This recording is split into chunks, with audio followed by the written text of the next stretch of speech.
What's going on, guys? What's happening? Ladies and gents. How is everybody doing this evening? Oh, Lord have mercy. Let's check our audio check here. See how she's running. Let's see.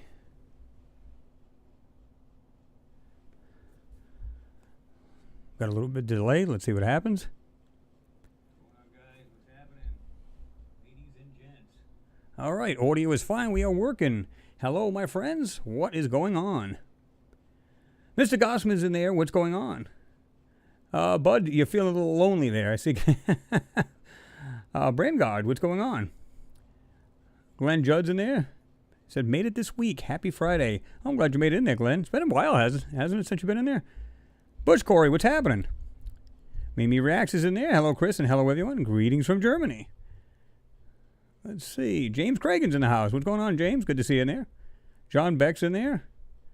Says, hello, Chris, and Mars Anomalies and Beyond members. Great videos this week. Appreciate you there, John. Let's see. Renee Cruz is in the house. Puts uno.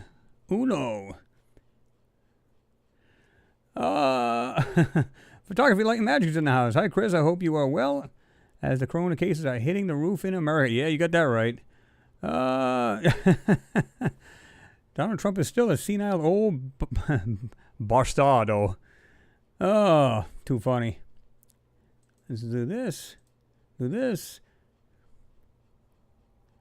Let's see. Grant McGowan's in there. What's going on? Grant, I'm sorry. Hello, Chris and everyone. Hope you are fine and well in this crazy 2020. We can only hope it gets better, right? Let's see. Alien Tenno's in the house. Mauricio Rocha is in the house from Brazil. Hi from Brazil. Hugs, Chris. Your job is fantastic. Thank you. Well, thank you. Appreciate that, Mauricio.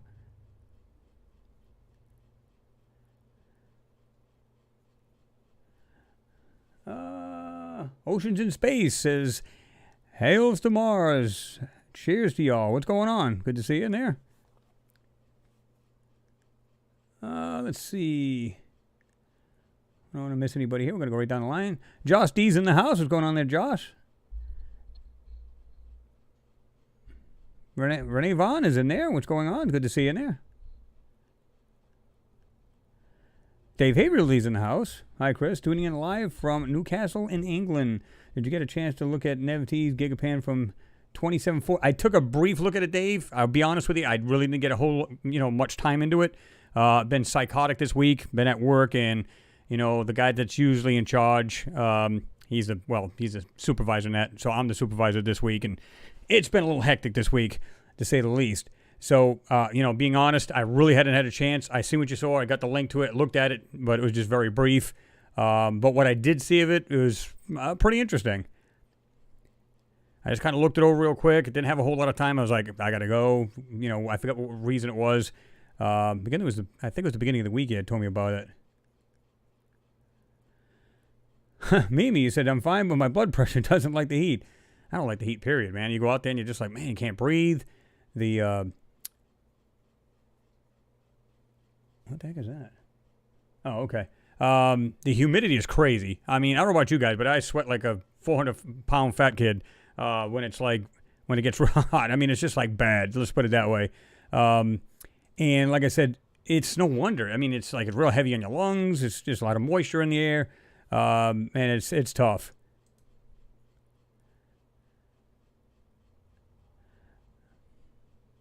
Let's see. Les Sweet's in the house. What's going on? Finally stopped raining here. Looking forward to firing up BBQ. I don't blame you on that. I blame you there, Les Sweet. And here's the thing, man. I got on a little bit later today. It wasn't too bad. Was it like 6 minutes past, 7 minutes, whatever it was, 5.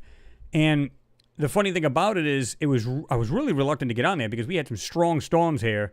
And literally, it would you'd see it out the window, flash and bang, instantly right there. So you knew it was right here.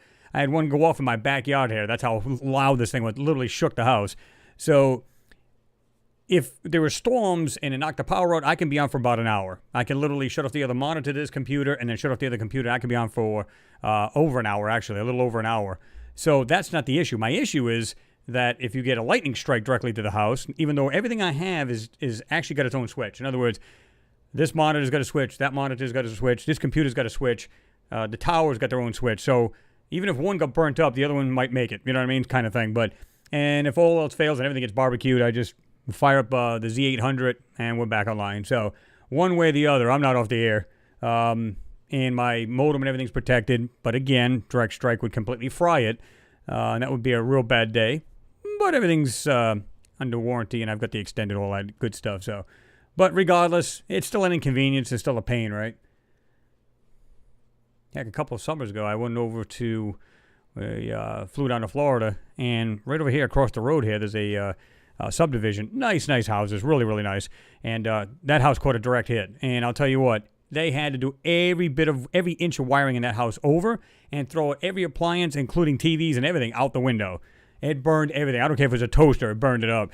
So, yeah, and that's my next door neighbor here. His TV blew up. Now, all of my stuff is on switch. It's all on switches. Nothing got burned up here. Except for, no, I shouldn't say that. Except for my modem and my router. But at the time, I didn't have it, the coax part of it grounded. Now it is. So we get strikes and it doesn't bother it. But regardless, I said it's just crazy. Let's see. What's going on, Elaine Walls? Good to see you in there. You said hello, everyone. 420 aliens in the house. What's going on there, 420 alien? Richard Mortimer is in there. Morning, all. That's what he says. Let's see. Dennis Bailey. Yeah, even here in New England, it's like a jungle. Humid. Oh, yeah. I mean, being next to the ocean, too, right? You can get some serious humidity up there. It's like being down in Florida where, if you're anywhere to the beach, forget about it. I lived in South Carolina for about, and it was back in the 80s. It was around about a year and a half, 2 years, right? And I found it at the time, and I got homesick, went back. But I swear to God, it could pour like there's no tomorrow. And not 2 minutes later, not a minute later, the humidity's through the roof again. It just doesn't do anything for it. You'd think the rain would actually drop the humidity or at least feel a little better after about a little while after the rain's dried up a little bit. No, not at all. It's sad. Oops. Hate it when this thing jumps up like this. Let's see. Elaine, let me tell you something. It was at least 98 to 100 all week long. Yesterday we topped out, hit 100. It was 115 with the heat index. So absolutely stifling. I mean, I've heard a lot hotter, but that's pretty impressive. It's pretty nasty out. And when you're unloading trucks and stuff like that, it's even worse. So, yeah. Well, that's pretty toasty there, Jason. Bertali, I think it is. It was 100, 2 a.m. here in Arizona. Well, I expect Arizona to be it's basically an oven there. So, yeah, it gets real bad. Did I miss anybody here? Pete Ferrero's in there. Good to see you there, Pete. Let's see.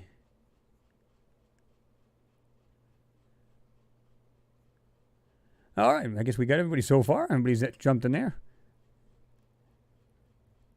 Little reminder, if you guys haven't hit the thumbs up, please do so. Bam, hit it. So what's going on, guys? What's been happening with you guys? Like I said, I've been busy this week. It's been crazy, but we do have next week off. So I don't know if there's going to be too many videos next week. We're going to relax, and actually we need to unwind a little R&R, if you know what I mean. So we're not going to probably be doing too much, but I might, because near the end of the week, we don't have a whole lot planned. So maybe near the end of the week, we'll have a little something. And but I'll let you guys know if I do a video. If you see a video this week, I'll probably mentioning whether we have the next Friday Hangout. So I'm not saying it's off. We're not going to be doing it. I'm just saying that if you see a video, chances are you're going to obviously you've seen the video, but then there's a good chance we'll probably be doing the Friday night Hangout. But who knows? We need a week off to just chill and relax. It's been absolutely psychotic since the pandemic has started. Before it became a pandemic, we worked all the way through this, man. It's been crazy. So looking forward to a little downtime, if you know what I mean. So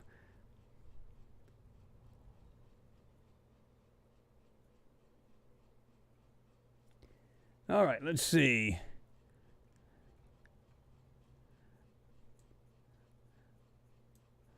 Let me go back down here where I was at.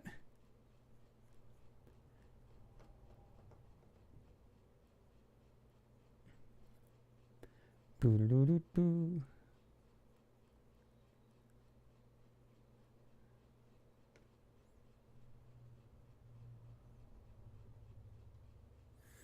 Oh, is it cold over there, Bush? Bush Corey says, where's the summer going in the UK? Cold tonight. It's kind of like ours. We had like, before summer hit, we were like, it was really warm, upper 80s, 90s degrees Fahrenheit, that is. And then it's like it went cold. It's like you swear you're in fall. And then, boom, now it's like, even the air conditioning needs a little R&R, if you know what I mean. It could just go and help me. This is like crazy. But yeah.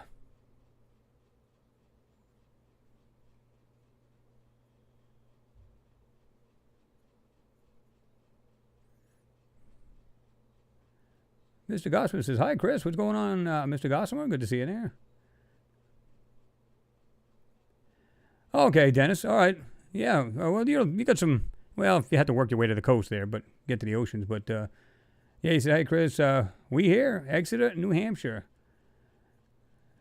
Yep. I used to live over the Massachusetts line, Londonderry, and all them areas there. I used to enjoy going up there. Well, when I lived up there for a while, then we drive back and forth to Rhode Island, see all my friends, and then head back up and get to work.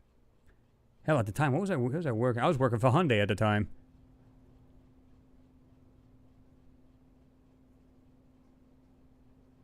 Corey, I've written this year off. LOL. Try again next year.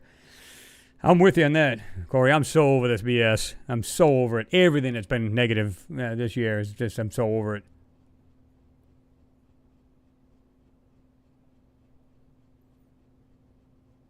No, I haven't heard about that, Josh. I think you put that on the last video. I think in the comment section you said, Chris, how about the censorship on Grant, Cameron, and Greer and Dolan on Twitter? I haven't heard about that. What's going on with them? Are they actually censoring the crap out of them too now? I just don't understand it. Whatever happened to free speech? It's not like, I understand like YouTube was doing away with conspiracies like, 9/11 wasn't true or whatever they come out with. It's like this, that, and the. I get it to a certain degree if it's misinformation, but to me it's still free speech. Now, I guess they're, worried about people getting steered in the wrong direction, so on. So I guess it's you just got to look at it from both sides, right? But my God, it's like they're just hammering away at people. No need for that, really.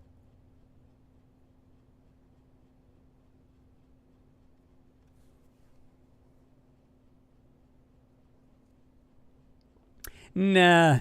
Oceans in space, yeah. He said, yeah, no Nibiru hair. Nope. No, you won't see that. I remember that. Remember that was a big thing? Everybody said, Nibiru's coming. It's going to slam into the planet. It's like, where are you people getting this information from?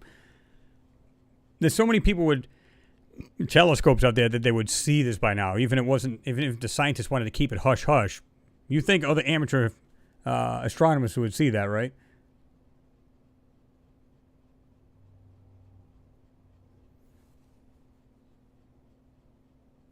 Renee Vaughn, you said, hi, hey, Chris, live Hangout 61. Enjoy it again every Friday with all these amazing people and with the same interest. Thanks. And I totally agree with you, Renee. It's like I said, it's like walking into a building and saying, hey, by the way, there's a meeting on such and such a date. Let's go out there. And it's just this huge table. Everybody just sits around, just, talking about this, that, and the other. And just a fine group of people just hanging out, just talking it up, laughing and joking. That's what it feels like. To me, it does. And, it's just awesome to be able to exchange information because a lot of times I don't keep up on some of this stuff because being so busy working, then doing the videos, so on and so forth, and then the rest of my life, right? So it's busy for me. So I learn from you guys as well. You'll say, hey, Chris, I suggested this. Like I talked about the other pan that was suggested, and I was like, I took a brief look at it, and I'm being honest. I'm not going to say, yeah, I've seen everything about it, and then I'm lying to you. No, I don't want to do that. I'm just, I got to keep it real. You know what I mean? So, and so it's a learning curve for everybody, right? And I think that's interesting. And that's what I love about it. Oops. Put this down here.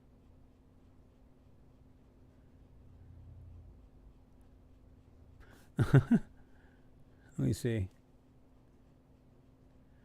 Yeah, oh, there you are. Brian Norton's in there too. What's up, Chris, my man? And hell yes, I'm so over this crap.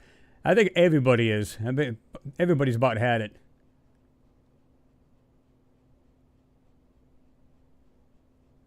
Let's see.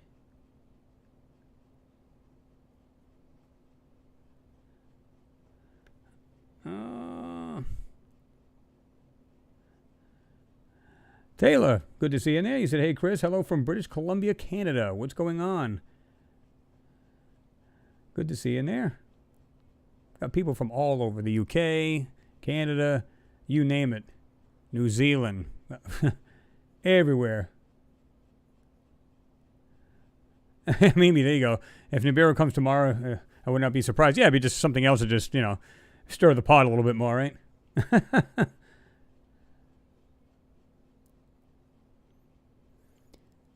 James, thank you very much as usual. Thank you for the support. Chris, it's 20 degrees over here in Ireland, and we think we have a heat wave. Haha. So we do what the Irish do when warm and drink, and cool down. Of course, great work again from you this week. I appreciate you, James, and I appreciate your support, man. Yeah, I mean, it's like I said, when it gets this hot, it's like the air conditioner is my best friend. You know what I mean? I try to be outside all the time, when you eat your dinner or whatever. Just go out and, I've got my deck, like, corrugated plastic kind of thing, and it looks really good. It's like a tint. So I got one half of that set up so I can go out there. You get tired of the weather pushing you indoors, you know what I mean? So I said, I sit out there. It could be pouring the rain, man, just whoosh, and just coming down. Doesn't even faze me. I just sit back and just, oh, wow, look at that. So... Tristan Aries, he said, hey, Chris, how are you? I'm doing good. I said, good to see everybody. Or see everyone.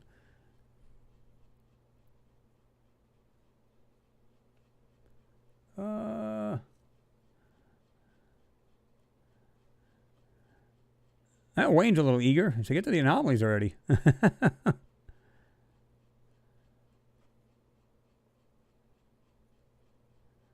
Let's see. Danny E says 36 in Toronto. Well, that's pretty hot, isn't it? That's pretty toasty.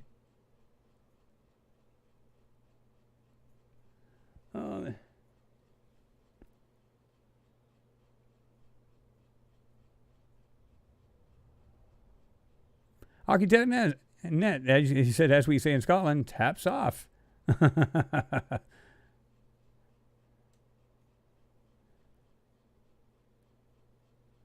Let me see. Alrighty then.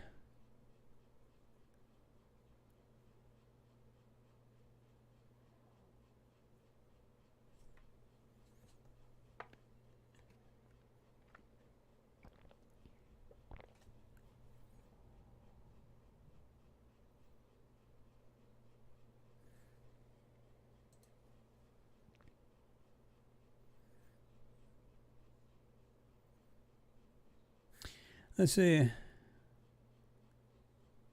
Alan. What's going on, Alan Pope? Good to see you in there. It has to be hot for the Irish to drink? Nope. I'm Irish, let me tell you something. Although I don't drink, but still. It's like, yeah. Tristan Aries said, Chris, any thoughts on the pyramids on Mars? Well, like we did that last video. Somebody, Terry Burnett, I told you guys. He's an anomaly hunter, had seen that. And I've always wondered about these things because it's like the elephant in the room, right? It's like, hey, guys, look at this part over here while we hide what's going on in this hand over here kind of thing. It's like they just make this huge piece in the distance, but if you've seen in the foreground, it would look like that pit or some kind of, like, maybe the remnants of some, like, basement-type building or whatever. And as you saw in the video, and we're going to go over that, by the way, if you guys are down with that. I got the finished photo that I took from... Photoshop, and as well as I got the Gigapan, or the photo rather, that was basically cut from the actual pan. So, interesting to say the least. And once you enhance this thing, there's structures standing there. One was like tilted, leaning over. But for some reason, when they see that kind of shape, they never think, what if that's a corner of a structure just like buried in the ground? As you can see, the other one was toppled over. You can see it's like this kind of like, almost like triangular, but it was, instead of standing straight up, it was kind of like this. Once you burned away some of that manipulation, obfuscation, right? So how do we know it's not something just sticking out a corner of something sticking out of the ground? It's not a pyramid at all. We don't know, right? And we can only speculate as what these things are because we can't really see super details, but in fact it is there, right? Yeah.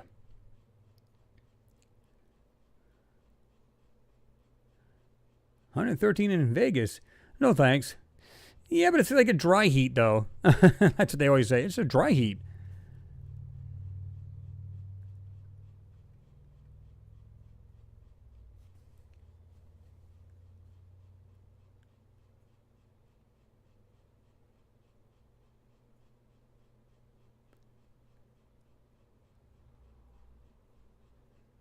Chris Blake, he said, hey, did you see Alien RTV Sheep's Goat Head video?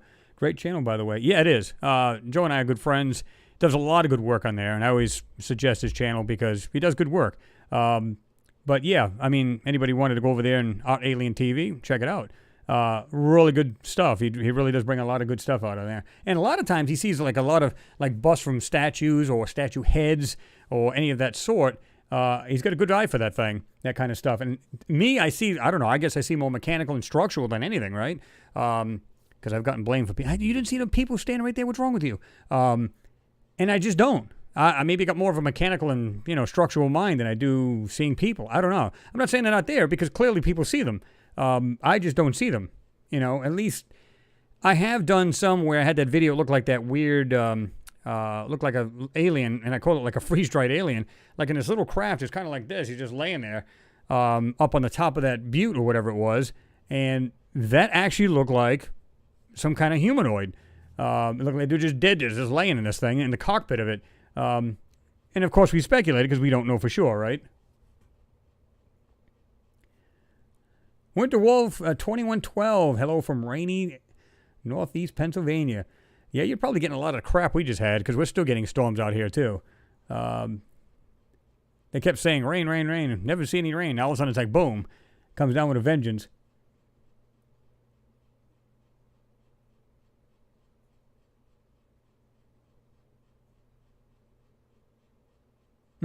Steve Pell. To those that use centigrade Celsius for temps, please put a C next to your number so we Fahrenheiters now all aren't in the middle of the cold snap. Well, yeah, because the first thing we think of 36, but I know better because when they say Canada, from Canada, it's 36. But yeah. It's like, man, these people are freezing their butts off. It's 36 degrees. No, Fahrenheit.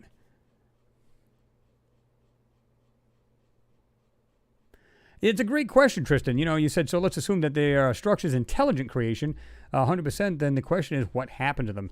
Well, like I said, at one point, they said there was, again, a lot of people know this story. Back in 1941, there was some astronomer, professional anyway, wasn't like amateur, and he had saw through there, looking at Mars at the time, there was two huge explosions in the Mars atmosphere.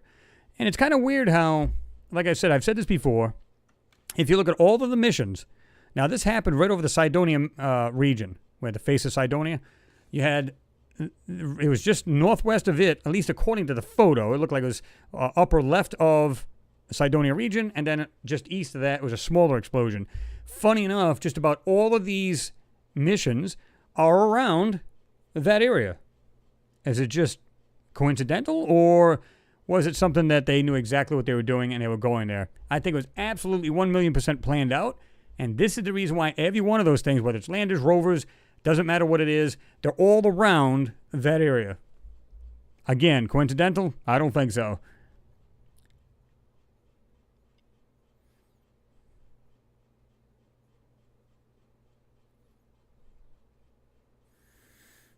What's going on there, Nacho Libre? Good to see you in there, man.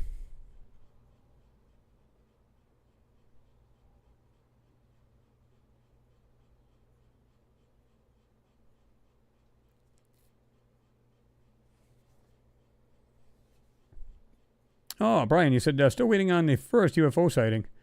Oh, trust me, at some point you'll see one.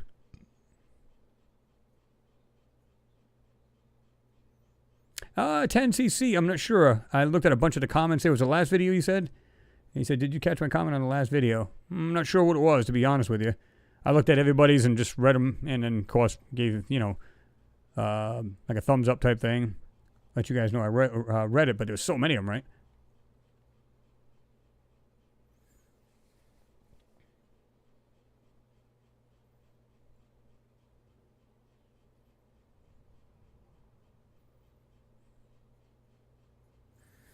No, this thing just jumped on me here. Let's see.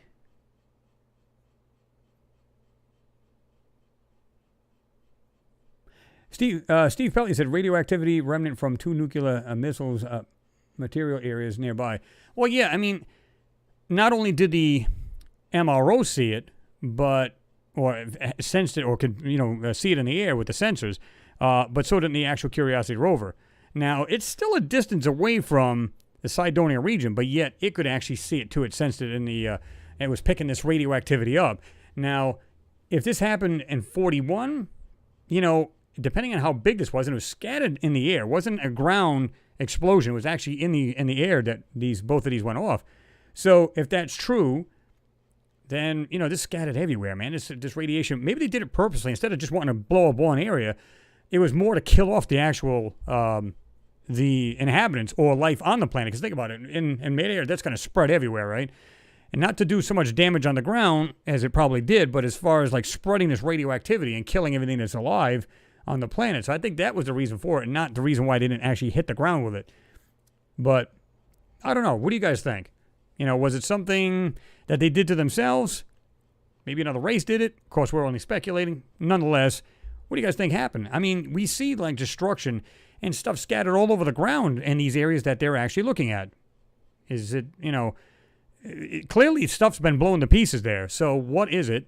How did it happen? Well, we know how it happened, but did they kill themselves off? Or was it something that was done to them?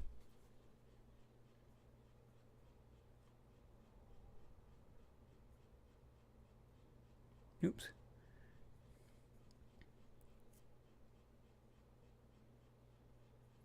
Oh, okay, Astro Kid. It's been a while since I've seen you. He said, hey, Chris, sorry, been away. I had a death in the family.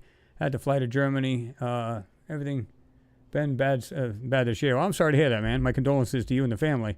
Really sorry to hear that. I've been wondering what happened to you. But I appreciate the support, man. I really do. Again, my condolences. Hate to hear that.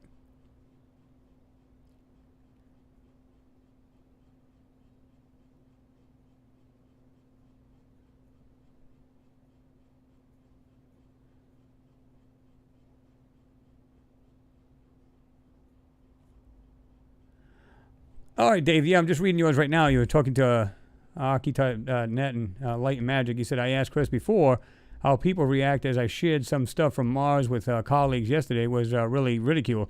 Well, Dave, here's the thing. Don't feel like you're like out to lunch. Here's the problem, and I've said this before. Don't bring up anything except go up to one of your friends, never even heard you talk about this stuff, and say, hey, what do you think about the new photos of the Curiosity from Mars? First of all, they're going to look at you got 3 heads. In other words, you don't even have to talk about anything that you found in these photos. All you got to just say, what do you think about the Mars, the new photos from Curiosity from Mars? They're going to look at you, what are you talking about? In other words, the average person doesn't know. So you have to, excuse their ignorance and, so that you get that kind of snide remark, kind of like, what the hell is this guy talking about? So when you bring up that, first of all, you got to ease them into it.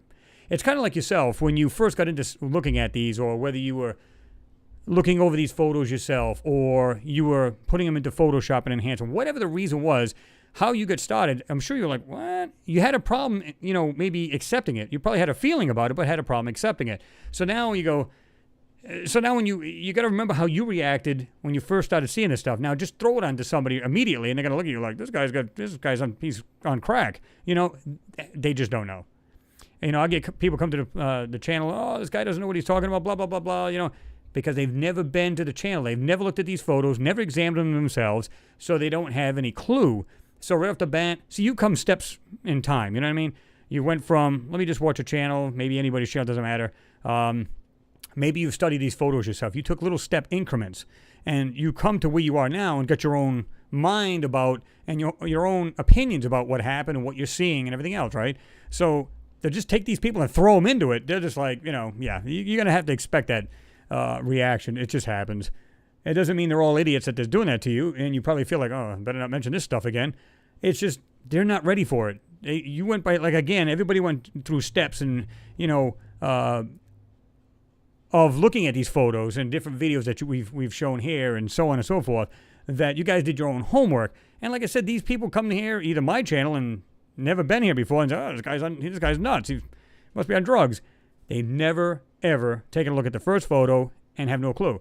Now, I had one guy say to me, and I'm glad he asked this, because he said, I'm not going to word it verbatim because I don't know exactly all the words exactly, but he said, can you show me any evidence as opposed to your opinion or what you think that NASA's hiding this stuff or manipulating this stuff out? And I said, absolutely. And I gave him a video. I said, it's not what I think, it's factual. For example, check this video out. And I showed him where I had that side of that butte where they had it all completely blocked out and you couldn't see it unless you enhanced it. And he says, now I'm more apt to believe you now that you've proved this. He said, in one part of it, you said it looked like a buttes. It looked kind of natural to him. But he said, well, when you went to the one on the right, I could see where they literally blocked out the area and you could see something mechanical underneath. He said, now I'm more apt to believe you. Why? He's seen it with his own mind, and he can clearly see that the photo's been manipulated. Even, I don't care who presents it to you, the idea is it's like you're going, yeah, why would they do that? Anybody with a brain is going to inquire about that. Why the hell would they turn around and block out something in the photo if these are just simply raw stock photos? Nothing there to see. Why would they do that? That's the biggest question. So, yeah, like I said, you've probably come a long way from looking at this stuff, and these people haven't. So when you spring it on them, they're going, what? Some people are inquiring. Really? I've never heard of that. Some people are like, I'm not interested. They're more interested in game shows and, these little True Life or whatever they want to be, little programs on TV, stuff like that. That's what they're interested in.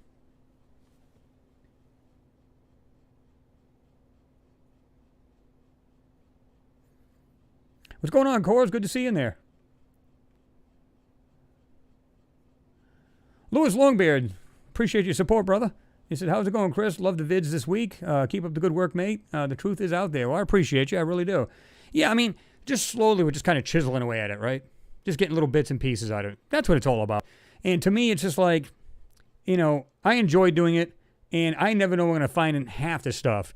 You just don't know until you get into it. And then you realize, whoa, I never expected to see some of this stuff, like some of the moon photos. Wow. Once you enhance it and bring all that whitewash away, you get through it and everything else and bring back the shadows and the lines and everything else. Suddenly you see something there, you go, wow, I didn't expect to see that. You wouldn't think so because it's been covered.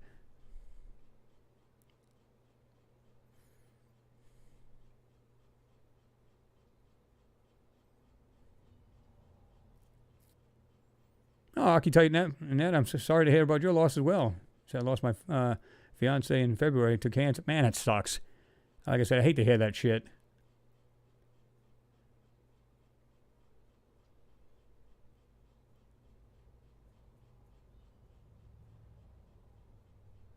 Yeah, see, Dave, I had done that. Now you just, boom, you just freshened up my mind. Remember, I think I told you that I've taken your photos on one of the live feeds. What was it, 1 or 2 live feeds ago? And, of course, I gave you credit because you're the one that gave me the photos. And I showed everyone these photos. So, and it actually did have that shape of Kermit the Frog, even though you're labeling it that way. But it still has that weird shape, and it looked like the eyes were bulging out kind of thing. It looked like a statue of him. Is it true that it was? No. But it has that uncanny look. And then some of the other finds you had, really good eye, by the way. One looked like a weird, almost like basket type thing, had that square and rectangular piece, and was a little in the ground. I remember it now when you just freshen my mind. And we had showed it on a live feed. I don't know if you were on during that time, but I did show it. He said, cheers, Chris. I shared my Kermit the Frog statue, and they laughed. Thought they'd be more receptive, but I know what I see and I believe. And that's all you need to do, brother. And that's what it's all about. I can guarantee just about everybody on here probably has talked to their friends about this at one point, and they probably looked at them like they had, like I said, 3 heads. I went, what the fuck is this guy smoking? You know what I mean? Excuse my French. But you know what I'm saying? It's kind of like, the average person, like I said, if you whip them into it real quick, they're just going to be like, whoa, this is all new to me, and I don't understand it. I mean, that's basically what it comes down to.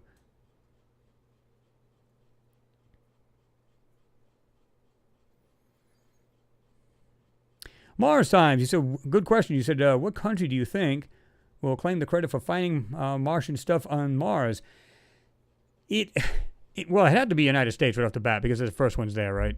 And and I'm not talking about flybys or, failed missions, the ones that are actually there first, they'll do their best. And I mean now that a lot of the, I'm going to call them the elites of these countries, the ones that have sent spacecrafts, the Emirates country has, India, ESA, depending on how you pronounce it. Russia's now there, United States, you name it, they're all there now. Everybody's going there. So the higher ups in these countries are going to all know it. So now they can work together. And like they might say, let's say I'm United States, and I go, all right, I need somebody from ESA to help me out here, maybe help with the cost of getting this spacecraft there, or whatever it may be. And so we now get together. Now, as far as the PR part of these space, these space like NASA, things like that, as to these space agencies. That's all for the public. It's just like, the little puppet kind of things. Or they're just doing their natural work and they think it's just normal, but they don't know what's really going on. And so there's like two steps to it. There's like two tiers to these space agencies. One is like the elite top secret kind of thing, and the other one's just like, just every day run-of-the-mill kind of just doing our job. And, of course, then the public gets to see that part of it. So, yeah. And, of course, they might share the Martian stuff, meaning, it's all our find, and this is what we can do. Now, we hope that they can better help the world with the technologies they find, right? And not use it for warring. Anthony Thomas, good one. My belly has its own gravity, rather. It's that big. That's pretty big if you got that much gravity.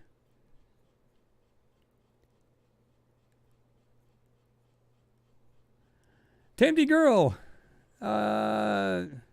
He said, for me, it was Vikings blue sky picture that went way that I knew Mars was more than they were saying. Let me make this thing a little bit bigger here. This screen's a little farther away, so it tends to really mess with me. Okay. Let me go. Okay. Do.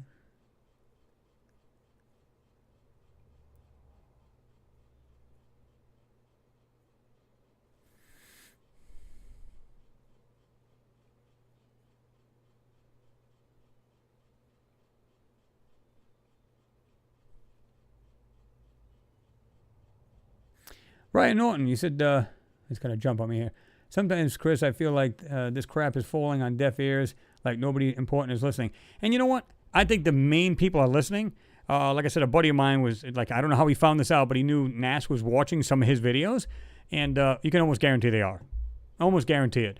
They might be saying, let's see if these guys can actually see this. Who knows? Maybe they're using us, too, as like, oh, there's little things we didn't even see. In other words, they're blocking out this stuff, but little things, or they're like leaving it like a breadcrumb type thing, and they're saying, let's just see if these guys can pick up on this, right? Let's see what happens. I don't know, for whatever reason.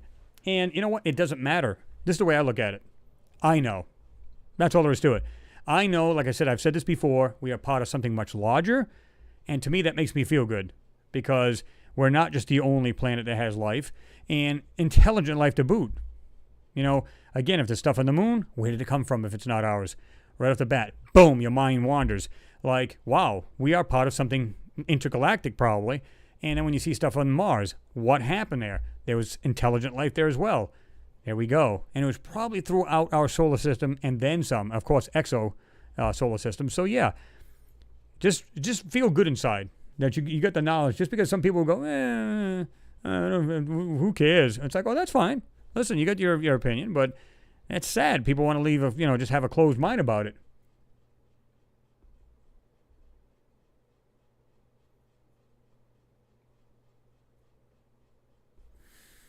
Appreciate you, Dave. Hey, for you. Again, appreciate your support. You said, keep up the good work. We'll do our best.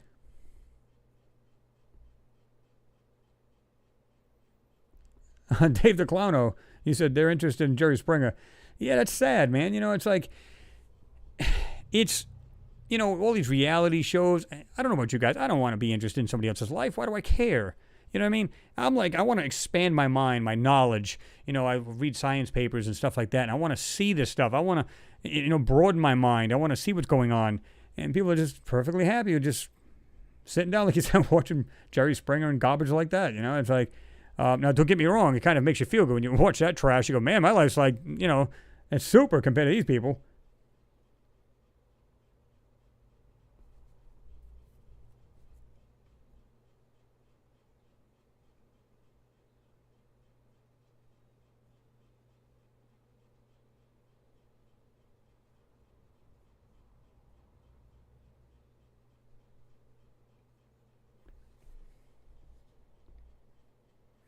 Exactly, Tristan. You said like when they manipulated the face into a completely different mountain. Exactly. And like I said, you can see the difference between people will say, well, you got to remember the Viking orbiter when it took the photos, very low res. Yeah, but you know what? It was realistic. It was the real deal. Now when you look at it again, well, the shadows were different. It was a different angle, maybe different altitude.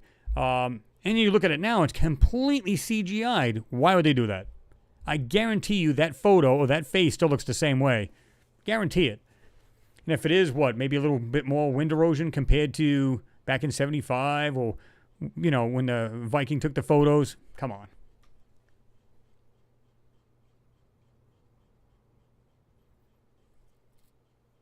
James Cragen, you said Chris saw a program about the new Perseverance rover. And man, it has a lot of new equipment on board, including the helicopter as well, as a way of storing samples of Mars for collection later on. Now, remember we talked about that. I showed you guys with the tubes, and they were made of like a gold, I think, or some kind of reflective material, and it's to keep the radiation out and everything else. And like I said, what I couldn't understand is the way they said that. Again, the rover it has a drill bit, okay. And as it's drilling, it actually spirals up the samples into the analyzer on board the Curiosity, or now the new rover, the Perseverance. So it's going to literally suck the stuff up, put it in an analyzer. It's going to break it down and see what compounds and everything else that's in the soil. And then it's going to pack it into these tubes and just toss it out onto the ground. My speculation was, I said, is it possible that they're taking seeds up there? Is it possible they're taking up maybe some experiments in these tubes? They're going to be on board this rover, and they're going to drill a little bit, dump these things in. Drill a little bit, dump it over here. Drill a little bit, dump it over here. How do we know there's not microbial life that they're going to let out there and see how it survives on the surface? That makes a little bit more sense to me. Again, you're already going to analyze the soil. Why put it in there into tubes to throw it out on the Martian surface just so when we finally get there we can analyze it? Does that make sense to anybody here? Am I just way off here, or does that make sense to anyone? Makes no sense to me whatsoever.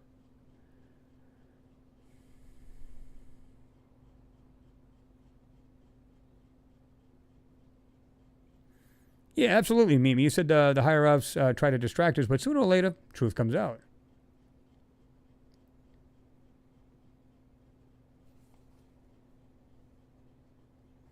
Noodles, I didn't see you creeping there.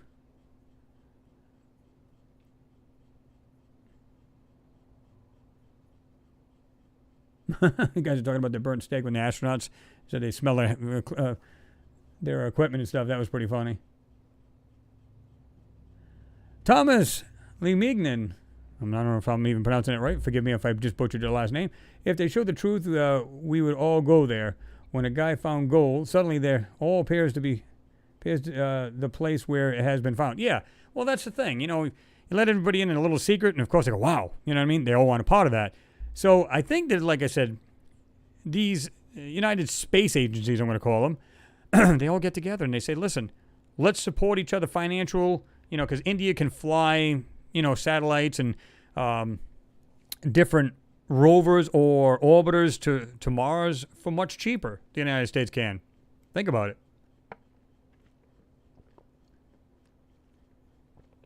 Eat fresh. My throat gets dry. It starts itching. Of course, it doesn't help with these allergies either. Sucks.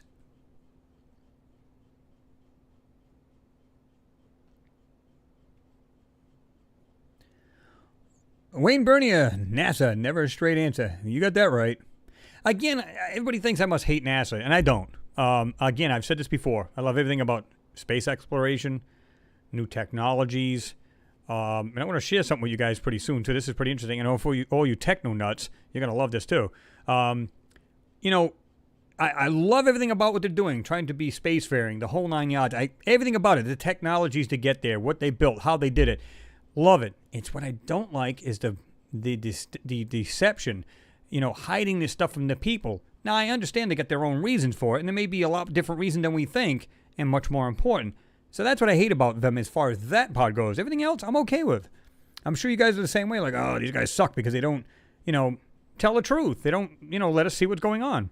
But as far as, like I said, space exploration, again, new technologies, things like that, shit, I'm down with that.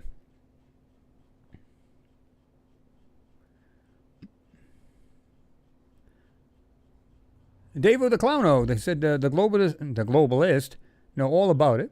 That's why they went and they want a one world government.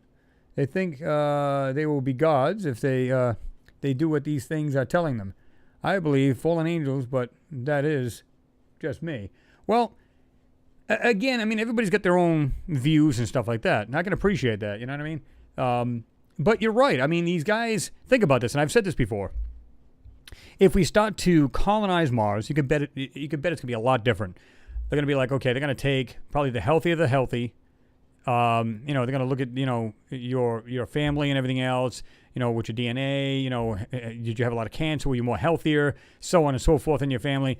Try to have the healthiest people over there. They're going to have, you know, and you could bet they're going to have it like a utopia where, okay, there is going to be no crime. It'll be dealt with swiftly. There will be no prisons. And I'm talking about later on in the years when they start getting colonized. And there's thousands of people there, not just a group, you know. They'll just be like, yeah, we just don't. We don't put you in jail. We just feed you to the indigenous life forms there. Or we just, you know, throw you out in space and there you go. You could bet it's going to be nothing like Earth because they're going to say, guys, all the mistakes we made over there on Earth, let's not do it here. Of course, you know how that'll go. If there's any kind of resources up there, you know, they're going to like rape you know, Mars like they did here. So, but we'll see. Time will tell, right? Could be all wrong. Yeah, I'm with you there, Stephen Porter. You said hopefully Perseverance will show sharper images of Mars. Again, we can see the new texture that they're putting on these photos. So I think they're going to continue to show those. If you notice, it's right near the end of Curiosity. When I say the end of Curiosity, because they're going to go to Perseverance next year. So they started to change up the texture that they're doing. And this is like, the last, 5-6 months? Maybe even a little longer. But I showed you, it looks like paintbrush strokes and weirdness on these things. It doesn't even look real anymore. And I showed you like a half of a gigapan where it showed like old way of manipulating and then new way. It's totally different, and it looks sad. It's so unrealistic. And I think that's what they're doing. They're getting it ready for the new rover to go up there. And that's the same stuff they're going to be using. I hate to say it, but mark my words on it. I'm hoping I'm wrong. I'm hoping I'm dead wrong. Thomas, you said the competitors thing. They protect their investment. There you go. That's part of it. Alien Tenor, you said Chernobyl has a red forest. Mars has red forest. Get the connection? Exactly. There you go.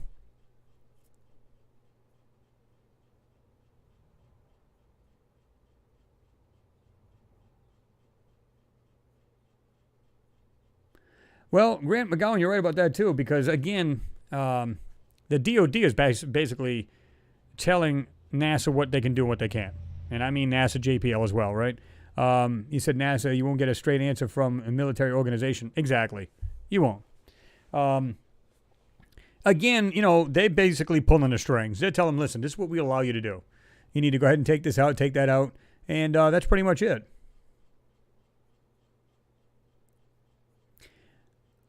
Architect Net, you said, I claim Utopia Planitia. Yeah. You know what I mean? Here's the thing. Like I said this. Again, if you were going to start over, how would you do it? You say, okay, we really screwed up here. Let's do our best not to do that there. So I think they've already screwed up, though, I'd be honest with you, because I'm sure there's organisms on any kind of craft we sent there at some point. You know, like I said, in the ISS, there's living organisms on the outside of the ISS. Even though it's in low orbit, it's not the point. It's still living there.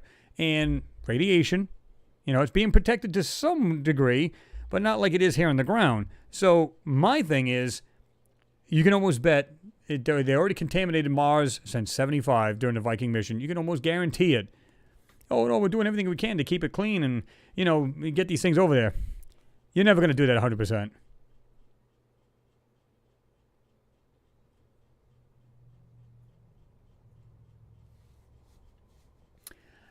Steve Pell, you said, Chris, how do we send pics from your Arujo besides Twitter? Yeah, you can send it to MarsAnomalies@AOL.com or right to Mars Anomalies Facebook page. You can do that too. I try to get in there. I try to read these things. In fact, I've read a couple of them. I wasn't able to get to them all today, which kind of sucks. But I try to get in there and try to get in. Like I said, I actually made it to this Hangout in a short amount of time. I was looking at the weather, going, "Hold off." You know what I mean? So yeah, that was a lot of fun.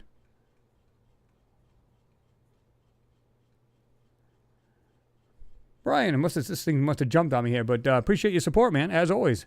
Keep it up, buddy. Well, thank you very much. Again, thank you for the support. Yeah, I mean, let me see. Whoop, I hate it when this thing does this.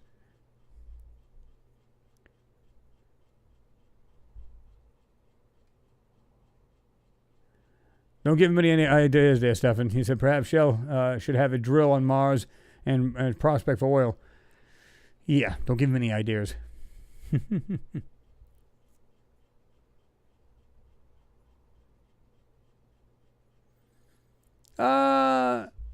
Thomas, you said you have a very good accent to name French names. Sometimes I think I'm butchering them. So again, if I butcher anybody's last name, I don't mean to, I promise. Mark Matheny, didn't see you jump in here. He said, hi, Chris and all. Good to see you in there.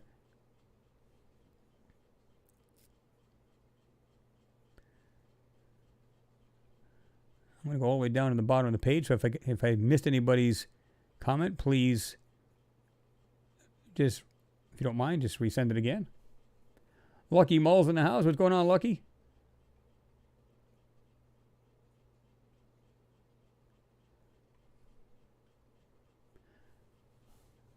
Quantum Discovery Network. I really enjoy your work, you said. Thank you. Appreciate you.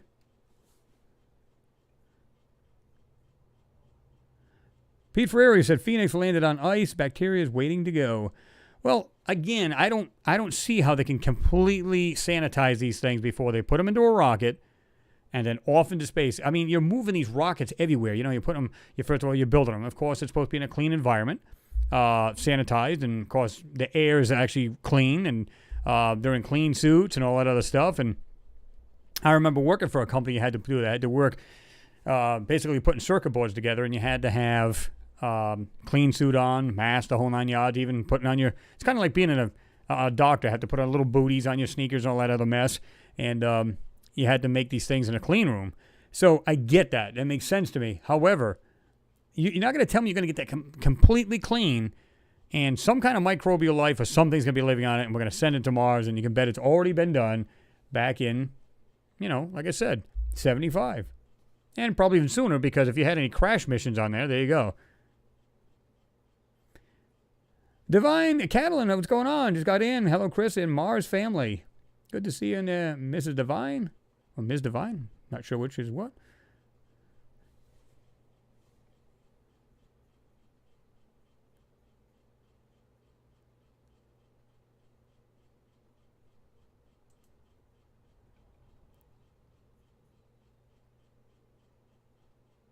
Photography light matter. The corona is airborne, so nobody cough. Well, that's the quickest way to get through a line in a store, right? Just watch everybody just scatter. It's like, he's got it. Leave him alone. Get away from him. Brian Norton, accent. LOL, just like my Ohio accent? Oh, that's too funny. Let me see. So anyway, let's check this out. Right here, February 11th, 2020. NASA prepares for Moon and Mars with new addition to its deep space network.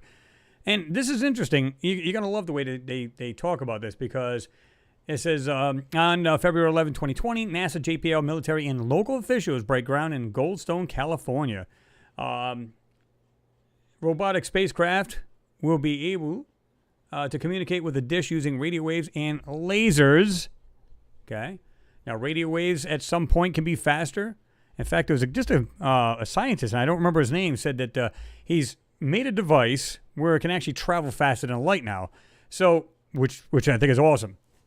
Lasers, however, light can carry so much more information. Now, it doesn't mean that radio waves cannot, but to me, a laser is much more structured and it's more directional, right? Radio waves can be too, but they scatter. You know how those work, and so doesn't light. But if depending on how narrow the beam is, and of course they have to get this information through these radio telescopes, right? Let's see if we can find out where this is going to be at here. Let's see. Trying to remember where they say this here. See, lasers can increase your data rate from Mars by 10 times what you get from radio, said Suzanne Dodd, director of the Interplanetary Network, the organization that manages the DSN, or the Deep Space Network. Our hope is that providing a platform of optical communications will encourage our space explorers to experiment with lasers on future missions. Guys, I'm telling you right now, we all know that the military is way ahead of the general public. So you know they already have this. You know they do. While DSS-23 will function as a radio antenna, it will also be equipped with mirrors and a special receiver for lasers beamed from distant spacecraft. This technology is critical for sending astronauts to places like Mars. Humans there will need to communicate with Earth more than NASA's robotic explorers do, and the Mars base, with its life support systems and equipment, would buzz with data.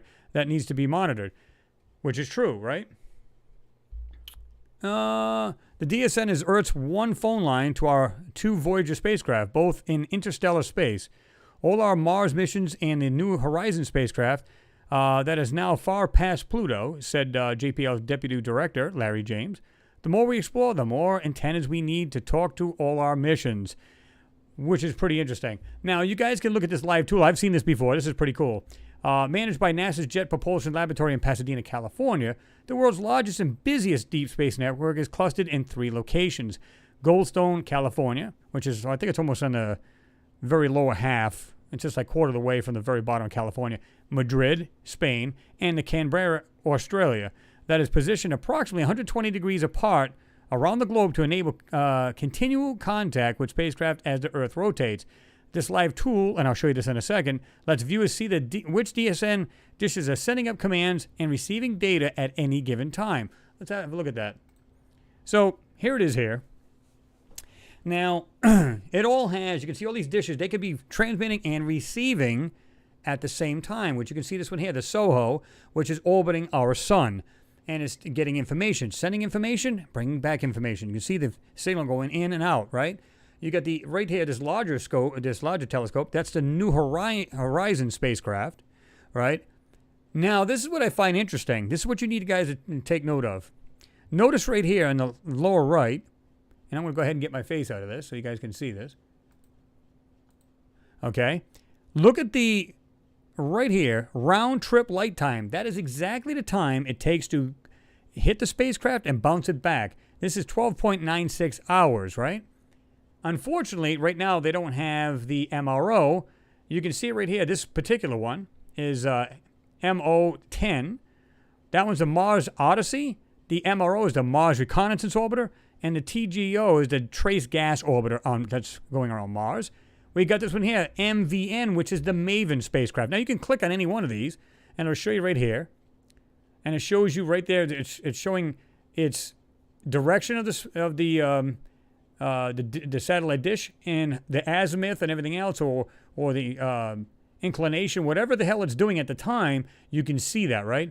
You can do this, world map, and I'll show you exactly where these things are. And right here, at lower right, you got the Canberra, you've got Goldstone over in California, and right in the middle, you got Madrid, right? What is interesting about this, now let's go to LRO, and it's not going to show the round trip time, but look at this. Round trip to MRO, the Mars Reconnaissance, is 12.66 minutes. That's to send it there and bounce it back. So it's not just sending it straight to the craft. again, I find this interesting. Round trip light time. Going there, hitting the orbiter, coming back. All in 12 and a half, a little over 12 and a half minutes. I find that very interesting. Because before they said just to get commands or information data from the orbiters, it'd take 5 to 20 minutes. That's just to send from the orbiters to here. Now it's 12.66. Now this can vary depending on the distance of Mars to Earth, right? We know that. So we got the LRO. Again, we don't see that.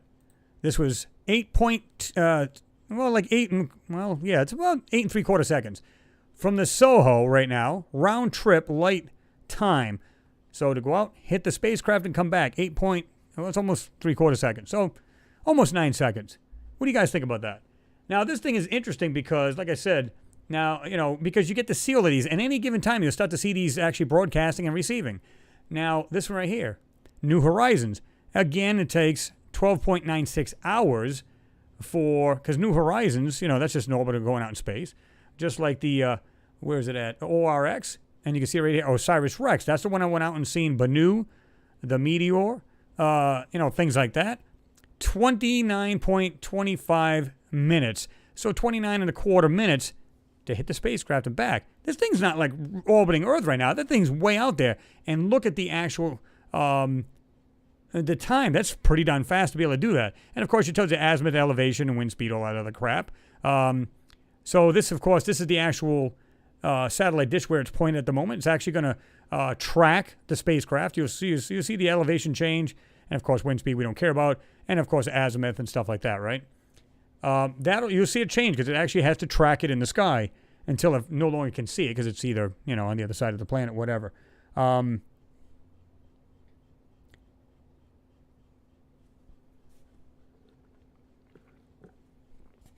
So, like I said, if you guys are technology nerds like I am, I find these things awesome. And any one of these you can hit, right? Like the STA, Stereo A, which is spacecraft. And you can always Google that if you're not sure what it is, right? Because some of these things will just pop up out of nowhere. It'll be addressed a new spacecraft. You might think, oh, it's going to be the same one all the time. No, that's not true at all. Like I said, now look at this right now going to the Lunar Reconnaissance Orbiter. It's getting information and sending it. So it's a transceiver. Getting information, sending it back. Boom, boom, boom, boom, boom, boom, boom. Is it getting live video or photos from the orbiter? Sending information, getting stuff in. And you can see that, right? And they won't tell you the round trip. Of course, it's probably so minute that it doesn't need to be. You know what I mean? We're talking about a large satellite array getting, from the moon. I mean, that's like nothing time, right? All right. Let's see what you guys have said here. H-Straws, I didn't even see you in there. You jumped in there. You said, sure, would like the real-time peek at that data. Oh, you and me both, my friend. I would love to see that.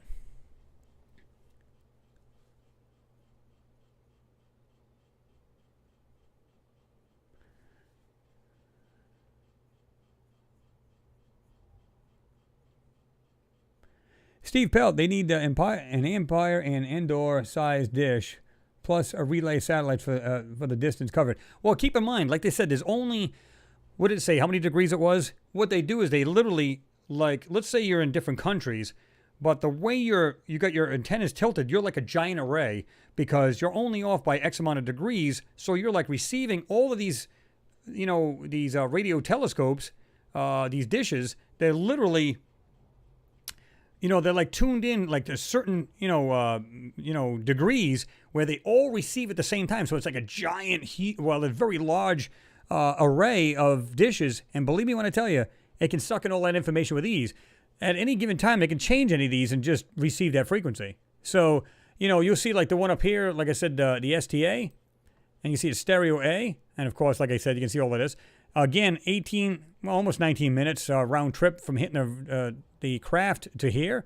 And like I said, this will change. This one up on the top, 63. That may change. That's New Horizons. That could change into anything. All of these become active at times, and some not so much, because this may be in the dark. Like you can see these are lit up. These may be actually in the dark on the other side of the planet, therefore not getting information. So it's just cool. I like seeing these things because you never know what's in there, right? Never know what they're picking up. But again, this one here, the STA, is actually Stereo A. That's just receiving information from it. This one here, the New Horizons, is giving information and receiving it. There you go. So pretty cool stuff, guys. Graham McGowan, appreciate your support, man. You said a little gift from the channel, Chris. Well, again, I do appreciate that. You guys are awesome, man. James Craig, said, Chris, NASA says it's 29 minutes one way to send a message to Mars at the moment. It's on the update for the new rover on YouTube. Well, here's the thing. They said anywhere between 5 and 20 minutes. But I've said this before, and I talked about these two guys. One guy worked for NASA. The other guy was a computer programmer. And they had found that it was literally like quantum communications. Again, they were actually looking at the Opportunity rover and was trying to figure out why this thing, it basically went stupid, right? It wasn't taking commands. So they decided to do a memory dump. And when he did the memory dump, he took all that information, the data from the dump, and looked at it and said, wait a minute, why isn't this thing moving? Why? There's something wrong here. So what they do is they basically did the memory dump and then gave it the instructions again, and then it started to move. Well, he got curious. And then he said, wait a minute. He found out there was an extra transceiver on there, which nobody knew about. And then it was actually transmitting. The second it came up Earthrise, it came up. Here's Mars, it come up. As soon as it could point there, the rover was transmitting directly to Earth, to the DSN, the Deep Space Network, to 3 particular computers. Now, it's supposed to go to a hard drive inside the DSN, and they were supposed to, look at the data and everything else. Well, the 3 computers, it was going to those particular ones. They're like, what the hell's going on? Not only did they find this out, they found out, wait a minute, they are in fact manipulating the photos. And the guy asked, why would they have to manipulate photos? This makes no damn sense. So they questioned that, and then they found out, they said, well, wait a minute. One day, I guess they were, how did they put this? They said something about, they came in one day and they found out all of these computers were wiped, including the hard drives.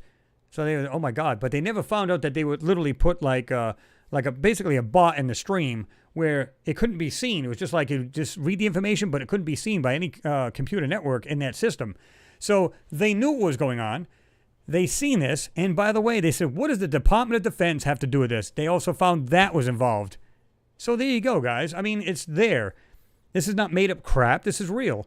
And, they questioned that. This is a guy that worked for NASA, never knew about this until he started to really jump into this, right?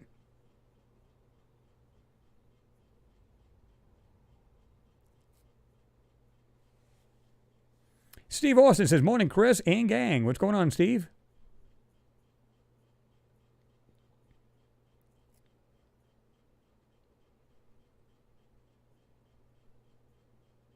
Alien Tenno. That's too funny. I guess you're talking. Last Sweet says, without my glasses, the dish look skull-like. Alien, without my glasses and bare, my and my belly, my wife looks like Mrs. Monroe. Ms. Monroe. That's too funny. Is that my voice?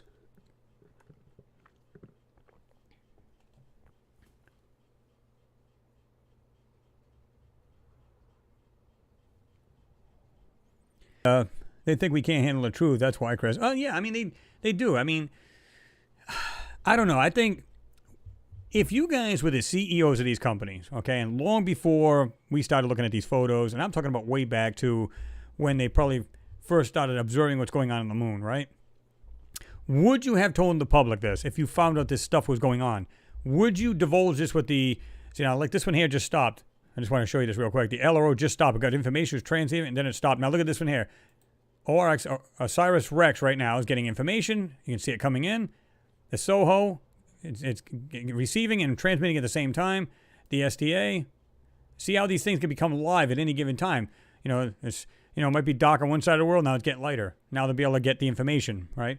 But, and like I said, would you guys let the public know about this? And like I said, I've seen some freaky stuff on the moon. Would you let the public know about it? And if you had something invested in it, like, no, we want the information for ourselves, whatever technologies, so on and so forth, would you tell the public? I don't know. I'm not in that position.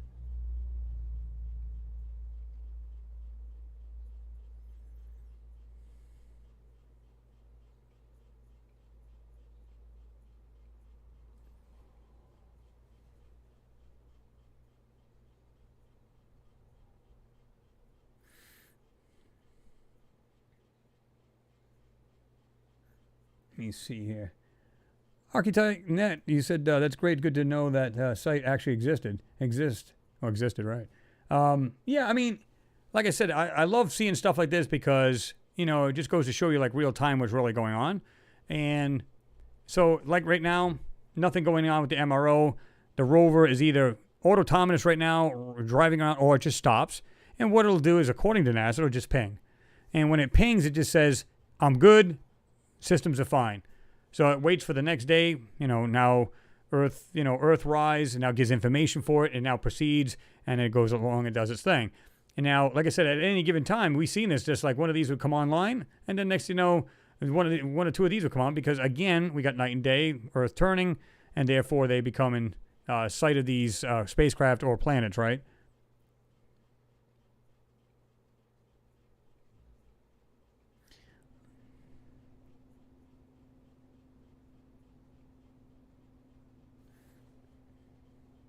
Get down at the bottom here.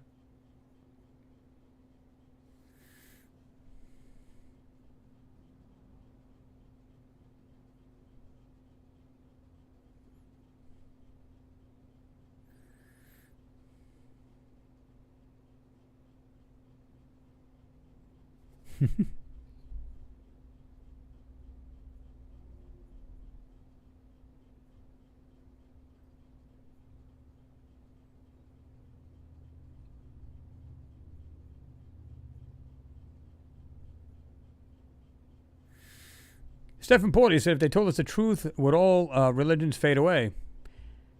They would seem minuscule if you think about it. Like I said, every day, you think about your everyday life right now. Everything's good. Maybe you got a good life right now. Everything's copacetic. Even with the craziness going on, you're just doing your own thing. And then all of a sudden they drop the bomb on us and say, by the way, we are not the only ones in this, not only solar system, but galaxy, the universe. Mind blown. How would you react to that?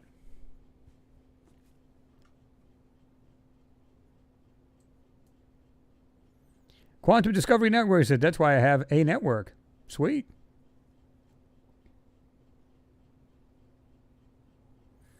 Larry Relay, I think it is, Riley? Relay? I'm not sure I'm pronouncing it right. Dude, if you ever find irrefutable evidence, we need a watch party. Yeah, I mean, well, again, people have said this too before, and they said, we need real proof. Well, the thing is, we can only find bits and pieces because of the manipulation and obfuscation they're doing to these photos, right? But there's plenty of things we've showed in these videos where even if you can't place exactly what it is, it's not natural. So again, the two questions. What is it, and why is it on Mars? Or the other one, is it natural or intelligently made? If it's intelligently made and not natural, who put it there? And why is it on Mars? And then a whole lot of other questions open up. Again, we can only speculate as to what these things may be, but you can clearly see in many of these videos that I do, just about all the videos I pull out, we pull out something that says it's not natural. Now, some of the stuff, and I've said this before, it could be either or. It could be 50-50. I've stated that. Some things, no way. There's just no way this stuff is natural.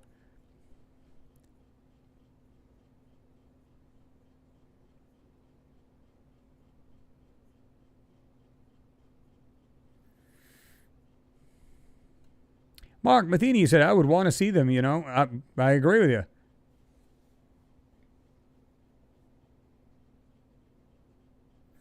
Dave Havery, you said, I think if they told us in 69, then we wouldn't still be covering up the truth. Exactly.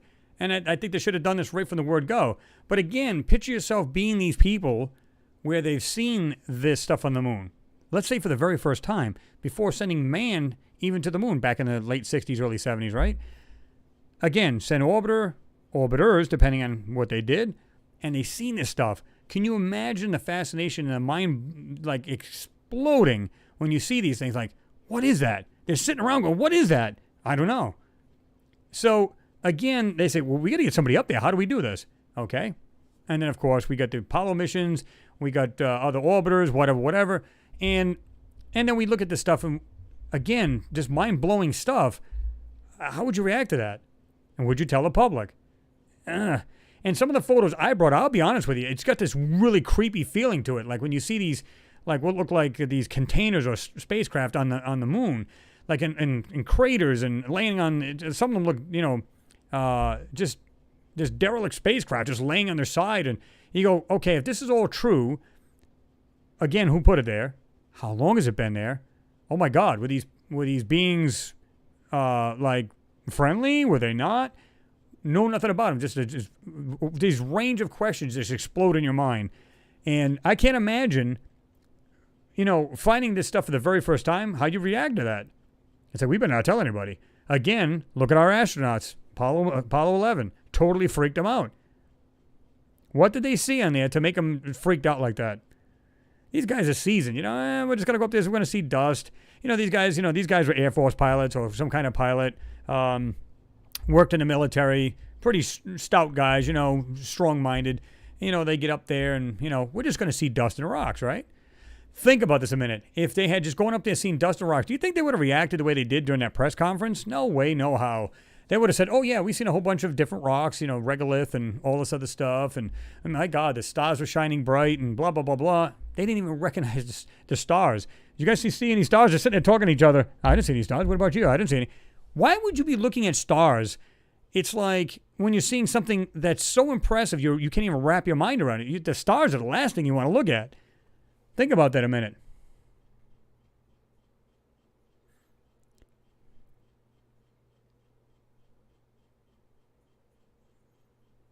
Elaine, you're right about that. You said NASA has lied so much, we wouldn't believe them if they finally reveal there's other intelligent life. Yeah, but I think you and I and everybody else here would say, oh, yeah, we already knew this. In other words, it wouldn't be a surprise. It'd be like, oh, finally they came out with the truth. So, yeah.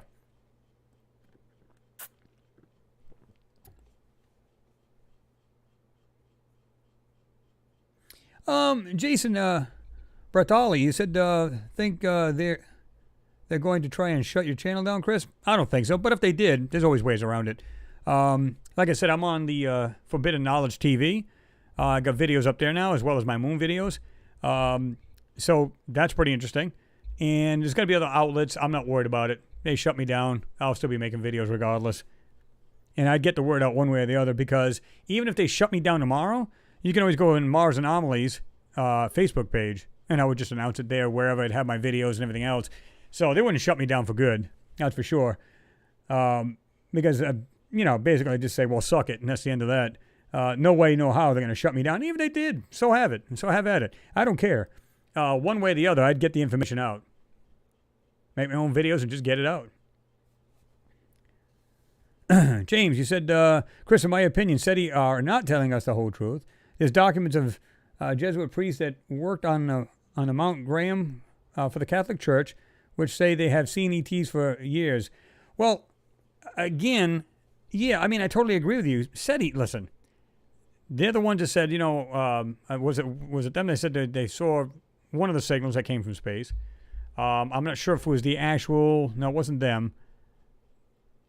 I'm trying to remember which one it was that had the wow signal, but either way, and then they had that distress signal saying there was like a planet that had, and they were like saying, help us, our planet's in ruins, and it sounded like they had done it to themselves kind of thing. But these guys, they're searching the skies 24/7. These guys never shut the stuff down. They're like scanning the frequencies and just listening for different signals out there, and you can almost bet they've already heard it, seen it. Picture being on the other side of the galaxy, and you're picking up radio signals from us. So there's other people out there. So even if, with these kind of satellite, deep space, like this deep space network, if you look at that, look at the size of these dishes. They're like X amount of feet, wide, They're sucking some crazy signals.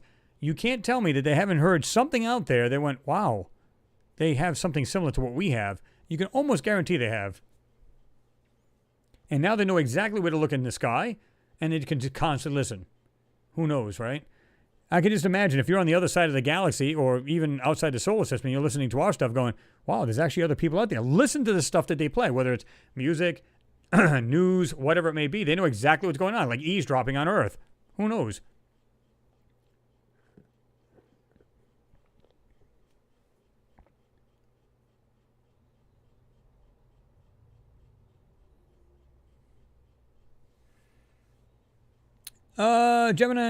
Gemini Realm, he said there's a brand new tube now. Yeah, there's what is it? Even Billy's come up with another one too at 4tube.com. So basically, it's set up just like YouTube. So there's more and more venues coming out, right? And like I said, I'm already on ForbiddenTV.tv, where you can catch all the stuff like that. There's always going to be, different avenues I can put videos on. I'm not even worried about that.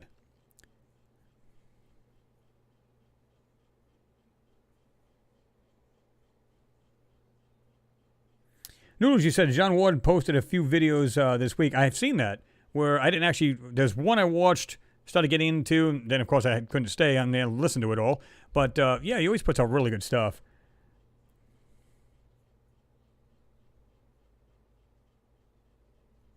Exactly, Steve. You make a perfect point right there. You said sent up intelligent men and couldn't say anything about what they actually saw. Think about it. They probably came back debriefed and said, "Oh, by the way, see all that stuff you've seen? Yeah, you got that gag order, right? So yeah, like I said, I mean, they could just tell them, listen, back in the day, they could say, you're not supposed to say anything. Go ahead and sign this. And you might have an accident if you do. Maybe you won't see your wife again, kids. We don't know. We don't know how they threatened them, and that would be enough to threaten anybody. And they knew what they were getting into anyway, right?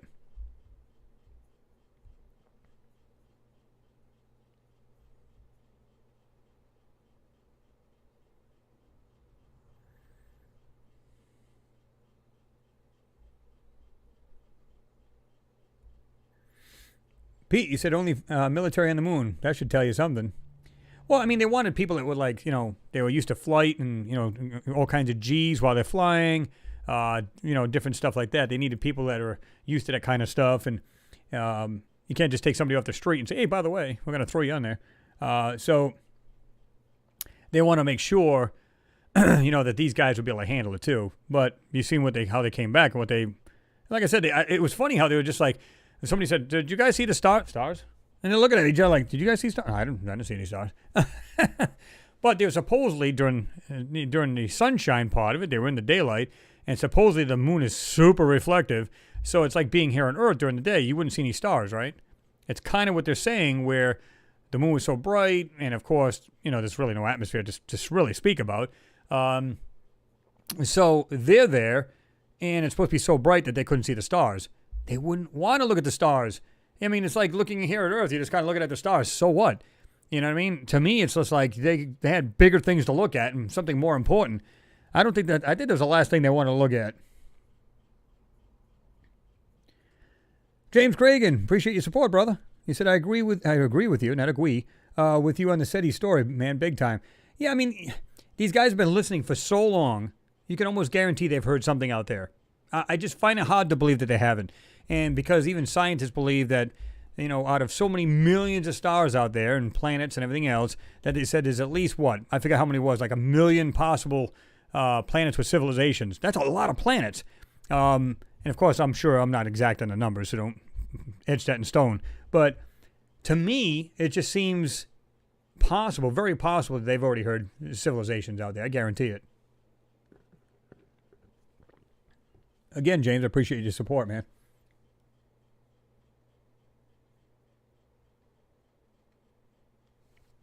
Robert, you said, hey, Chris, somewhat a mystery. Sundown is supposed to be at 21:49 on 10th of July, 2020. Where does it? I would say that the sundown is about 1.5 hours off, meaning delayed. Summertime accounted, not sundown. That's pretty interesting. Huh. Yeah, a lot of things people are saying have been going on. It's pretty weird, like saying like the moon's in a different area and stuff like that. I haven't been looking at it, so I can't say yay or nay about it, but pretty interesting.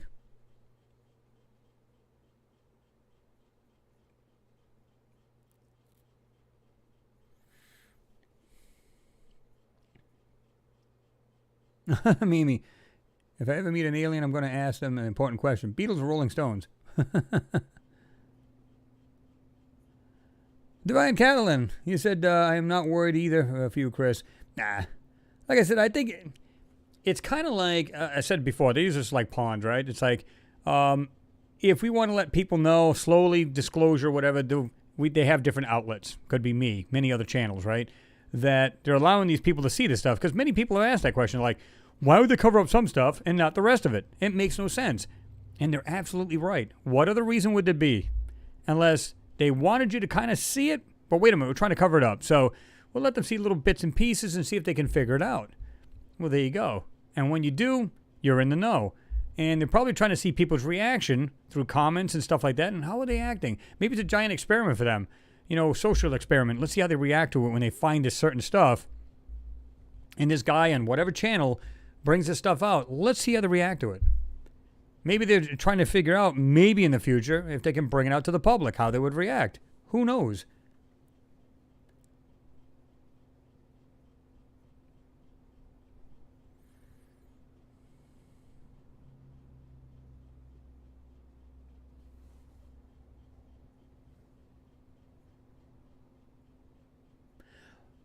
Isabella Morton, good to see you in there. He said, an advanced civilization operating with a prime directive wouldn't contact us. No, maybe not directly, but let's suppose, like I said, if we were listening and we could hear their transmissions, like their TV or whatever they transmit, whatever they do on their planet, maybe we're hearing weird signals from them. And like you said, maybe their prime directive is not to mess with any of the life forms that they see. But you can bet they're listening, and we're listening to them. We've heard, at least through SETI and maybe other radio telescopes, have heard other civilizations out there, and they're just not saying anything. Why? I don't know. But again, it would just automatically open up Pandora's box where, okay, now we know there's life other places. So they're not trying to tell us there was life on Mars, objects on the moon, and if we tell anybody there is, because we've heard other intelligent civilizations out there through their radio or TV broadcasts, again, it just opens up a whole new Pandora's box where there is other life out there. And then why they're trying to suppress this is beyond me. I don't like it. I think they should just come out with the truth.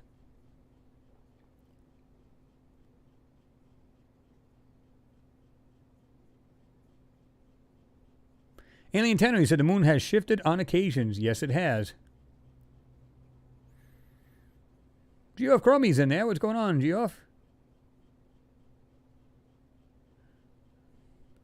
Isabel, you said there's so much cover-up, they'd have to change the entire photo. Yeah, pretty much. And they don't want to do that. They want to make it look as realistic as possible without really, because picture them like blotting out everything. And just like, it would be so, just unrealistic that you'd go, okay, clearly that's completely fake, and we don't believe a thing you say. So they got to keep the real photo underneath this manipulation. Like they might have like when they Z-stack, they put another photo over it, so it blocks out a lot of this stuff. Like I did in the last photo, where you can see when I took out that gray, first it looked like a little pyramid, but no, it was actually like a structure standing up, only slanted. And we'll get to that. We'll see that. Like I said, I don't know if you guys, I think a couple of you guys said, yeah, we ought to check out that photo again during the live feed. We can do that.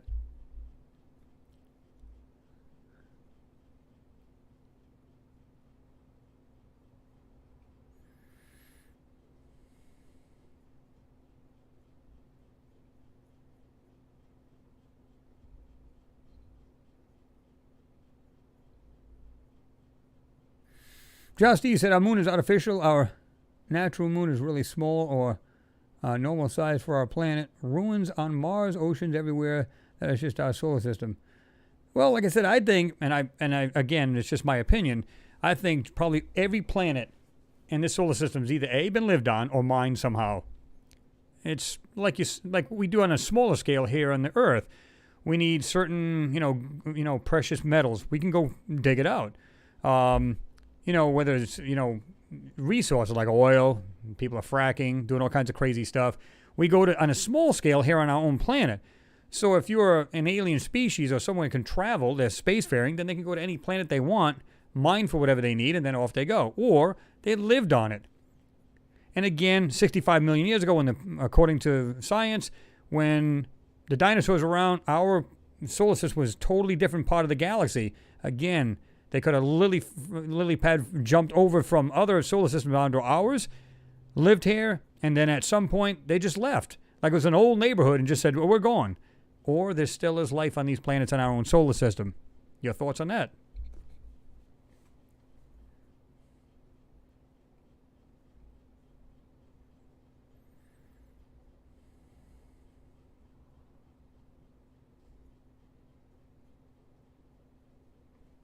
Wild Otter, yeah, it's a good one right there. He said they're looking for life with these vaccines radio receivers, but aliens said they don't use that protocol because it's too slow. Yeah, I think that, like I said, when they seen those fast radio burst, the FRBs, when these basically split seconds of light, I believe that's communication throughout the solar system and the galaxy. And I've used it. What did I use the term? Like a space newspaper, if you will. In other words, there's so much information being in that certain flash of light that anybody that's in the know and is basically receiving that, they get news from all over the place because it'll flash here from there. It'll flash from over there. It could be like 30 million light years away. That one's 120 light years million light years away. Who the hell knows? But they're saying they're from different areas. Okay, so how do we know this one here just doesn't, they're communicating back and forth. They're just light burst. And the receiver on their planet just receives it. It's all information about, they're just communicating back and forth. They're like neighbors. How do we know? And I believe that's the case. Maybe this is the reason why they're trying to build these receivers too. Remember, I just read that about right here when they're talking about building these new dishes where they can receive laser light. How do we know that's not part of the reason too? Sucking in these light signals, and they're trying to decode them and break them down and try to understand what they're really saying, right? Odds and Crabs, good to see you in there. I didn't see you jumping there. Snuck in there, I guess.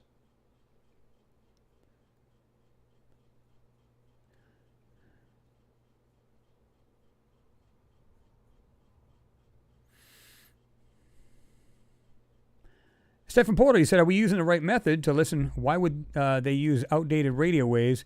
It's like us looking for evidence of past life. We use technology that wasn't around thousands of years ago.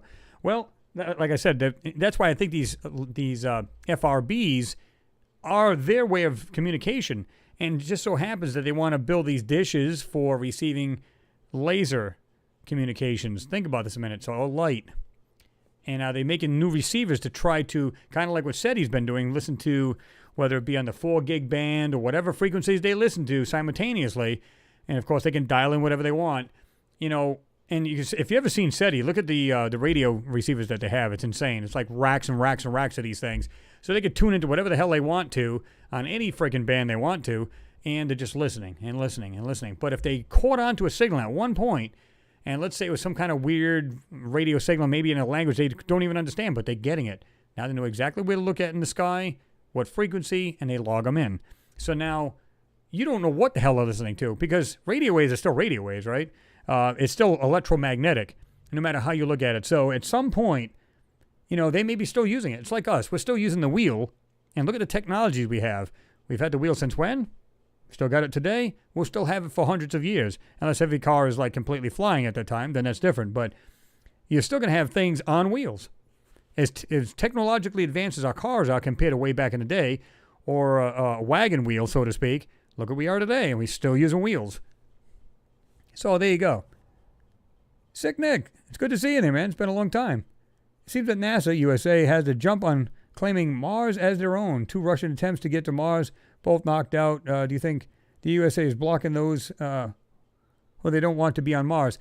I think at one time that may have been an issue, but now they're there. Russia went up there, I think, last year. It was almost at the end of last year, or the year before now, because time's been like really going by.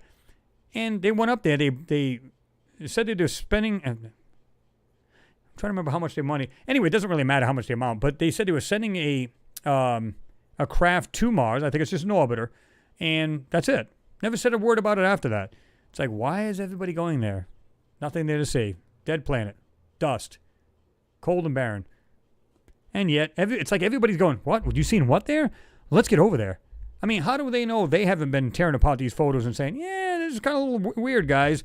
What's going on here? Why don't we check this out for ourselves? What do we got to lose? Send an orbiter. We can see it with our own eyes. Just saying, right?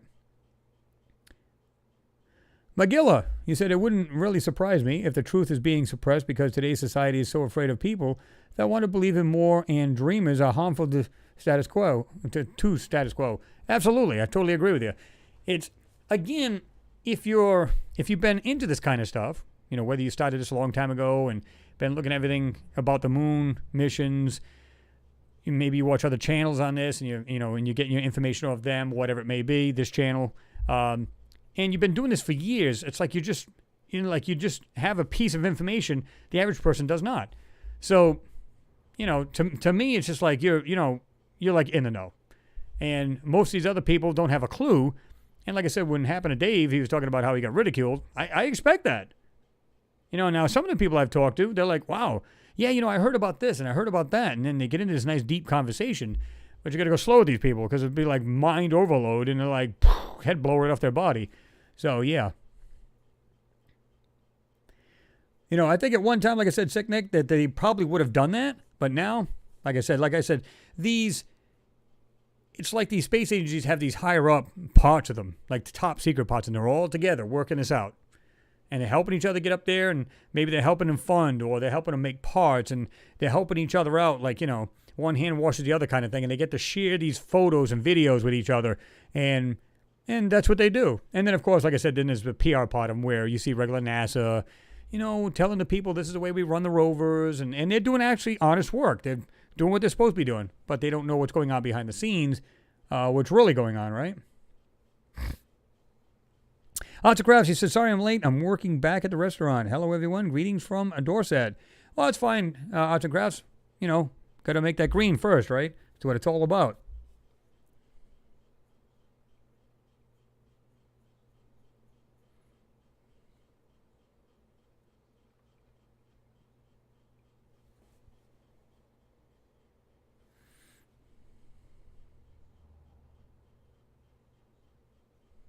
Exactly, Mimi. He says, so much interest for a dead planet. Yeah, I mean, it's like the moon. It's like, okay, it's dust, lunar dust, nothing more, and some rocks. Let's bring the rocks back. And yet they had to go to how many missions to do that? Yeah, sure.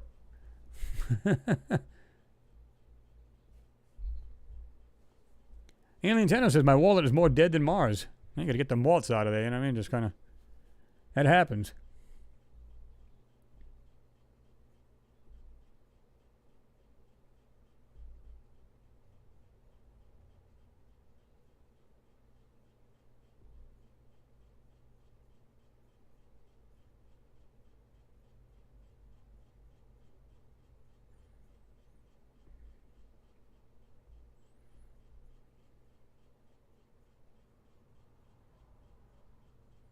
Sweet, you said the wheel was terrible. Oh, of course, this is a quote.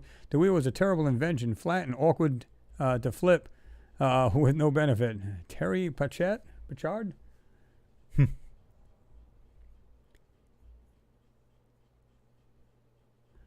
Yeah, sadly, you might be right there, Stefan. You said if we did find intelligent life as humans, we would probably try and kill it.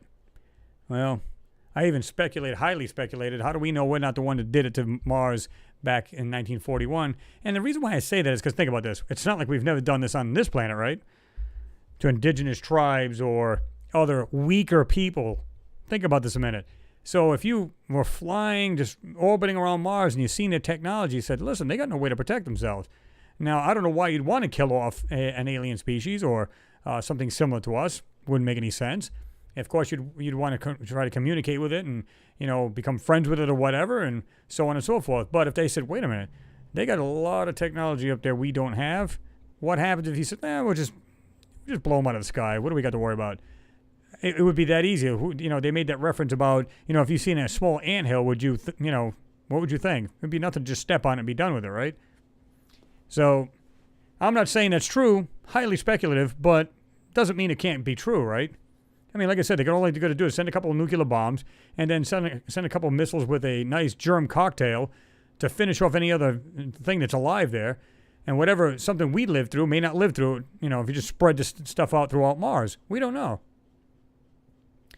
I'm hoping it wasn't us.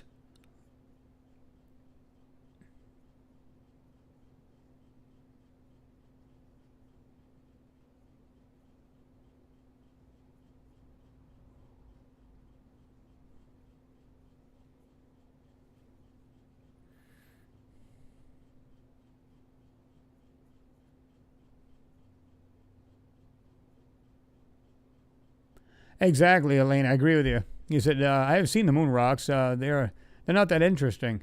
NASA needs a new excuse. And I totally agree. Now, did they bring rocks back? Yes. Some of them actually analyzed them and said they were BS and they weren't even really rocks.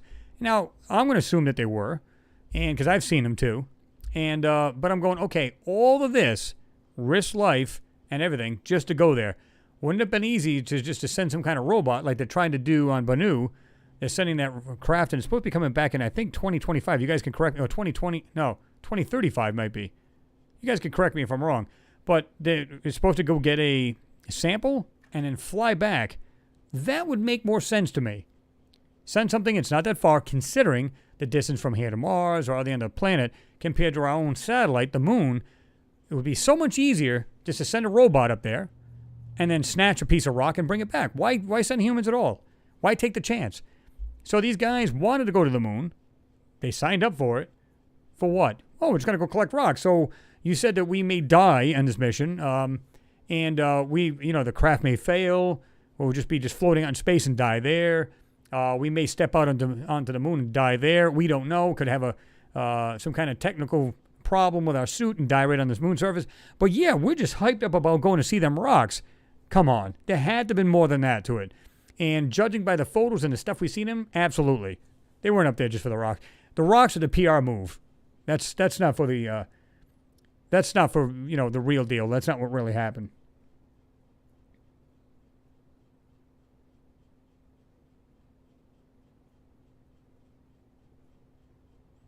Alien Tenor, okay. Alien Tenor, he said, every time someone calls me a tinfoil hat man and chuff to hell, it's so awesome being intelligent.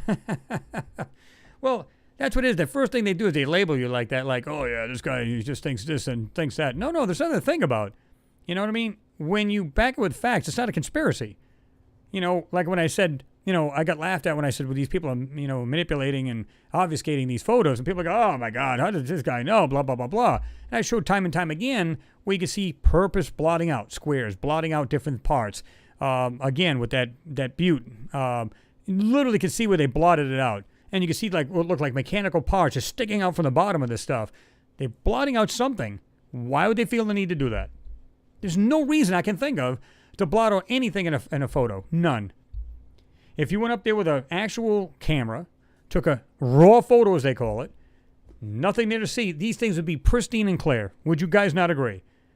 It would be absolutely pristine, great photos, even if they're small. I'm okay with that. Pristine, true-to-life photos, but they're not. Excuse me. Oof, drink's killing me. But to me, when I see these, I'm going, manipulation. Why would they manipulate? There's got to be something in it they're hiding or blotting out so that we don't see what it is. What is it and why are they doing it? It's as simple as that.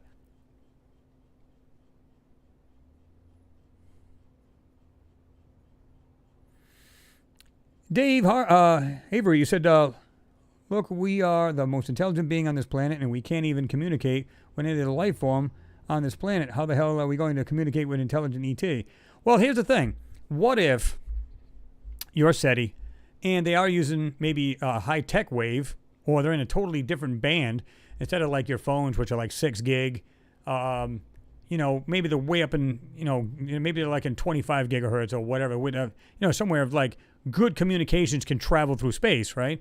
They said radio waves can travel really good through space because basically there's nothing to obstruct it to begin with. But they said it travel like the speed of light through space. So I'm like, okay, makes sense to me.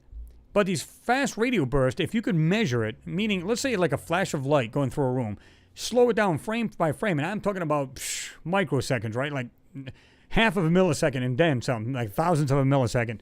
And you can literally see the light go like this, like the beam of light. If you could actually probably see that, it's probably a laser beam so freaking quick that it's like, whoosh, and we don't even know what kind of beam of light it is. It might be something that travels faster than actual light. Now, I know that sounds weird, but it's like, how do we know what the technologies are? We're going by what we know here on our planet and the technologies we have. We have no idea what these people are capable of or what they may have. And I still stand by, these could be communications throughout the galaxy. Now, let's suppose, like somebody had mentioned, well, it takes too long because, light, and you got light years. Okay, but maybe they don't need it. Maybe they don't need instant communications. Maybe they can have, like, boom, it's just a quick flash, like millisecond, and it takes a week to get to there or 2 weeks to get there. Who cares? It's like they're just like, okay, we're just getting updated on information, and maybe they're just communication between civilizations, and it's just something they just do routinely. We don't know.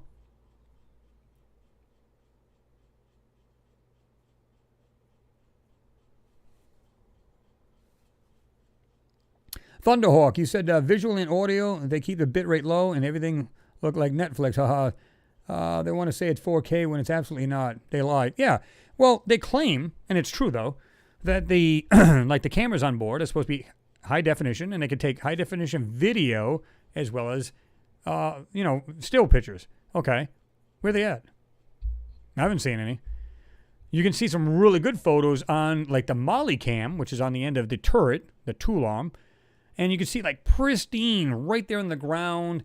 I mean, it's so crystal clear that it's not even funny. The second it looks up, everything turns to garbage. Why? Because there's things in the photo to be seen that you should not see. That's the only reason why they would blotch out something in the photo. And many things in the photo.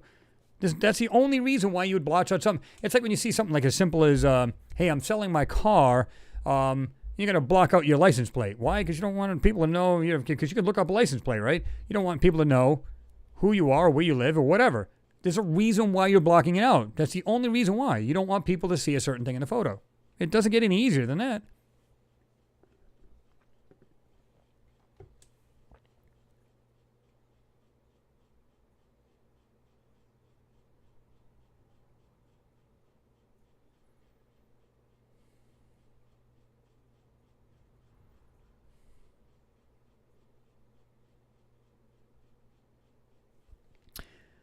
Raquel Gelstrom, what's going on? Good to see you there. So, hi, Chris, and good morning, all. Thunderhawk, you said, absolutely, the quality we get is proof enough that they obfuscate. Absolutely, because they can do much better. Like I said, there's not a camera out there. Even if you talked to, you had one of those little old phones, I mean, they take better photos, right? And yet, in this day and age, we got trash on them. Oh, come on. Come on.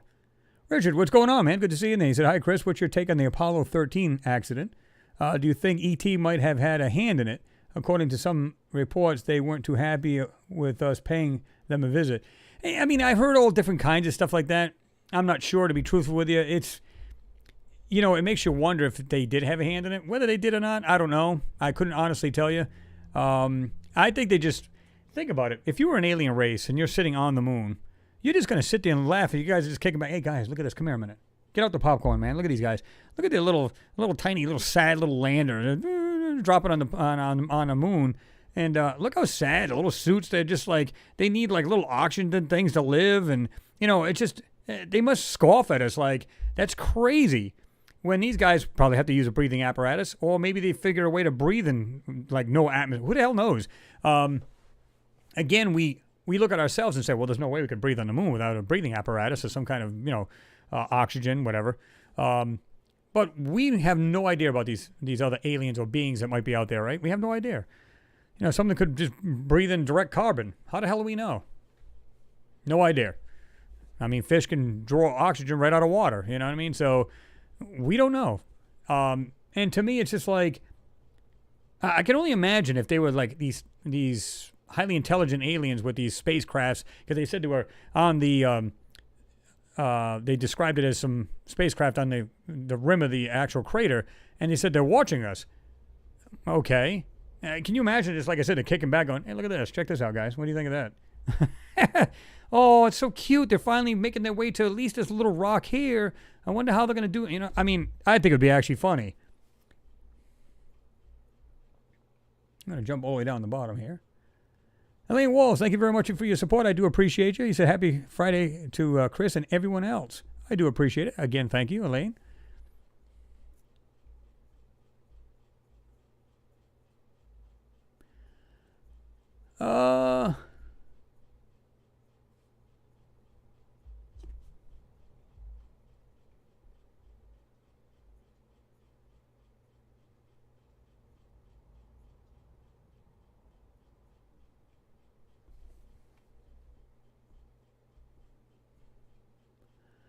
You're right about that, Raquel. You said that, and we don't even know what we have tech-wise. Absolutely true. We assume, like I said, we look at a high tech around what we have on with us, and we think, ooh, wow, we got the highest technology out there. Maybe public-wise.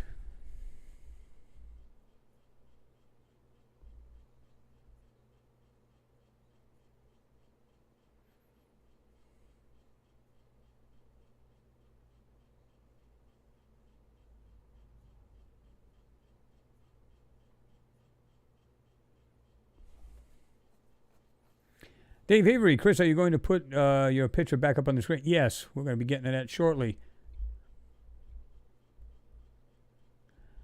Lucky Molly said, years ago when I belonged to SETI at home analyzing their data, there were always a bunch of potential candidates that were merited further investigation. No way to prove them as true positives. But you know as well as I do, I mean, there's just looking at the sky. They're just changing frequencies, doing whatever the hell they want. You know, and who's there to regulate them? I mean, and it's not like they're doing anything wrong. They're basically sitting there with a receiver, right? It's like you listen to the FM band or shortwave, just dialing along.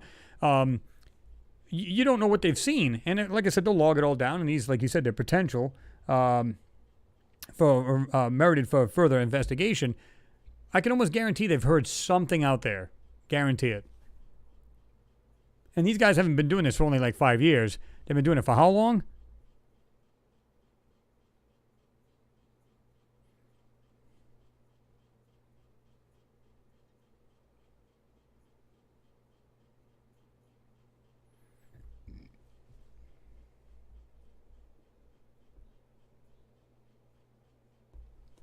That's a good possibility, Danny East. You said, I believe humans and military already had settled in ruins on Moon, created military bases.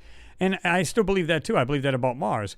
You know, when they get there, like I said, they're supposed to have these robots that are supposed to go there first and make 3D structures for our astronauts that are going to start the civilization there. It's going to be mostly scientists and so on and so forth. And I believe that a lot of these, or some or many, of the structures have, you know, been decimated and completely, you know, wrecked and everything else. But I believe there's some areas that haven't. And how do we know they don't have like an energy source that just doesn't die? Or, you know, maybe it's something nuclear and it's just like kind of like what our rover has, right?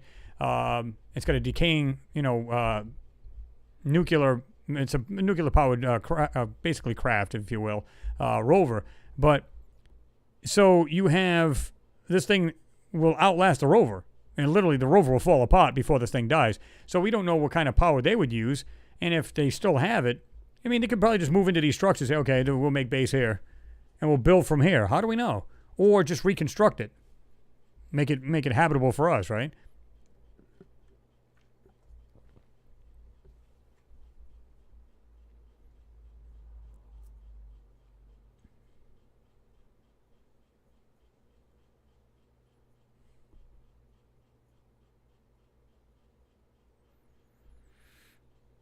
Pete, you said, I think we had a better understanding of the Earth energy many thousands of years ago, but scientists are still trying to hide it. I think there's a lot of stuff to have, right?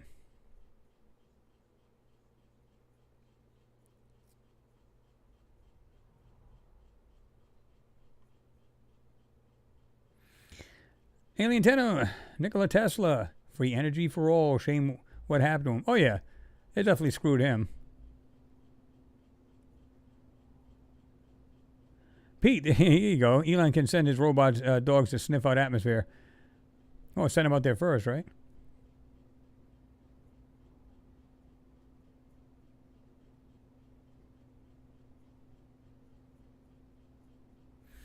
All right, let's see what we got here. This is the photo I told you guys in the video, and I guess it was this Kevin Gill that had done this. And like I said, he just cropped it. That's all they'd done to it. But I find this interesting because, like I said, when I looked at this photo, and again, you can see it back here, right? This is, and you can see where I actually commented in my video where I said this piece right here, and I'm just going to go around it slowly, right there. The one that looked like another pyramid kind of piece sticking out. But once you blast away this gray crap right here, this thing is actually much bigger, and it's like tilted over to its right.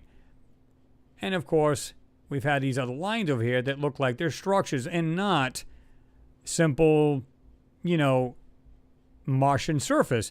There's much more to that than meets the eye, right? And the other thing is, too, like I said, this pit right here, I call it the pit, right there, and I'll put it right in the middle of the screen, is just crazy. Now, let's get off that.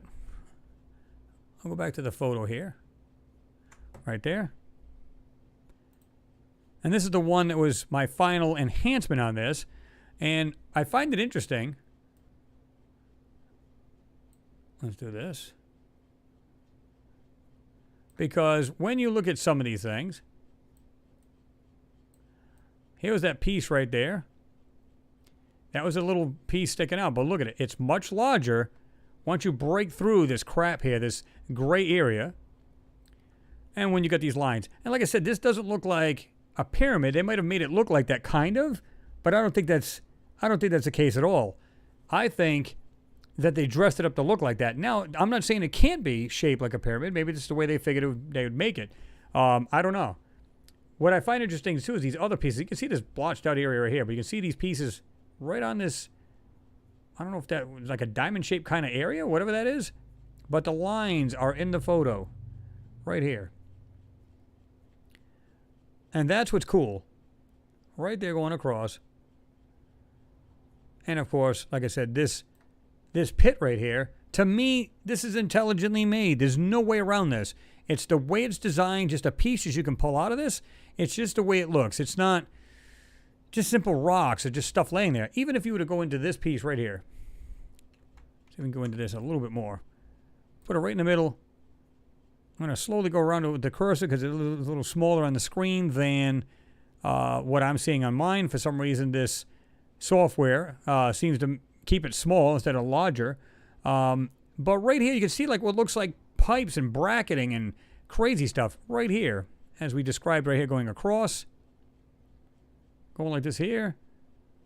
It looks like a railing or some kind of structural, whatever this thing may be. It appears to be some kind of framework or something like that. And then when you look at the pieces down here, you can see pieces sticking up. You can see holes in this thing. Looks like it's sectioned. I mean, come on, guys. Look at this. Just under this lip of this thing, it looks like you got these square pieces hanging down. There's 1, 2 to the left of it. And it looks like there's pieces laying all over in the back in the darkened area, in the shaded area.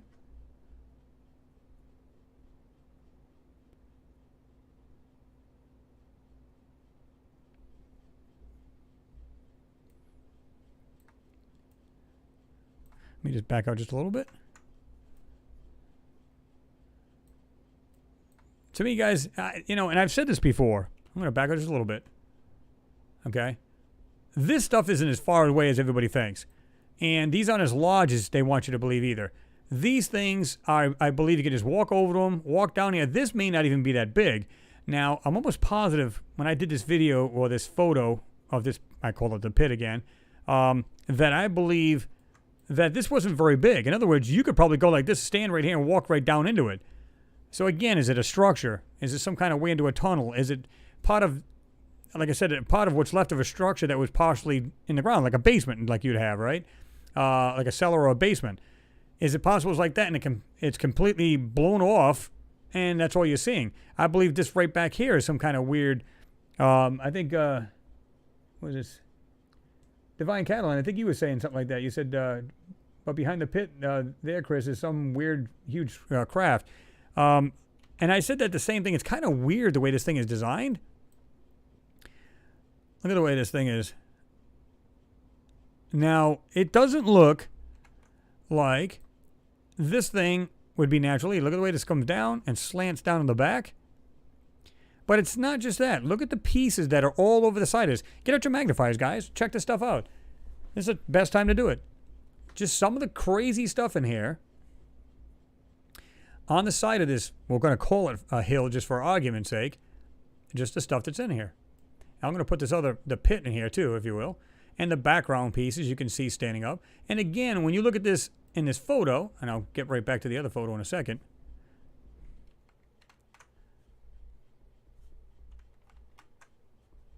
Right there, when you see this right here, I'm going to just go around it right here. It's got that little magnifier zoom in right there. That's the piece that's sticking out right there. And it's in the left-hand side. And I'm basically making a screen. I'm sorry, guys. I don't know if you're going to need any Dramamine on this, but right here, you can see that piece of that is just sticking out at the very top right there. You can see the corner of it. Right here. I'm going to circle around it again. Right? You can see the top of that. Okay. Yet, when you see it here, you can see the top of it, but it's bigger than it actually is. There's much more in this photo, guys. And like I said, when you see these lines here, look at the way the top and the bottom, they actually, both lines actually are exact. Like this is some kind of intelligently made area. This is like an area of land with structures on it, whatever it may be. There's much more here. And I don't believe any of these for a minute are just mounds or hills. Same thing applies with everything in the background here, guys. I don't believe any of that is the case. Just judging by some of the things you see in these photos. Now, most people say, oh, it looks like rocks. You know, look over again to the right here. Halfway up, you got what looks like this arch kind of roof type thing right there. Comes around, and there's another fainted line just under it, copying the same as the top. Right there. Small, they're not going to let you see what these things really are, but I've done this area before where I showed, in fact, somebody else had picked it out too. I'm trying to remember if it was a sub that I had done the video for, where they point out there was some kind of weird thing coming off this little peninsula of one of these so-called mounds, and it looked like machinery. It looked like some kind of weird thing just on the edge of this, or some kind of part of a structure right in this area, just this alone. This lighted piece right here, you got the center of the screen, and just maybe around the 7 o'clock position, you get this other piece. Look at that thing. Does that look like a simple rock to people? Again, use your magnifiers.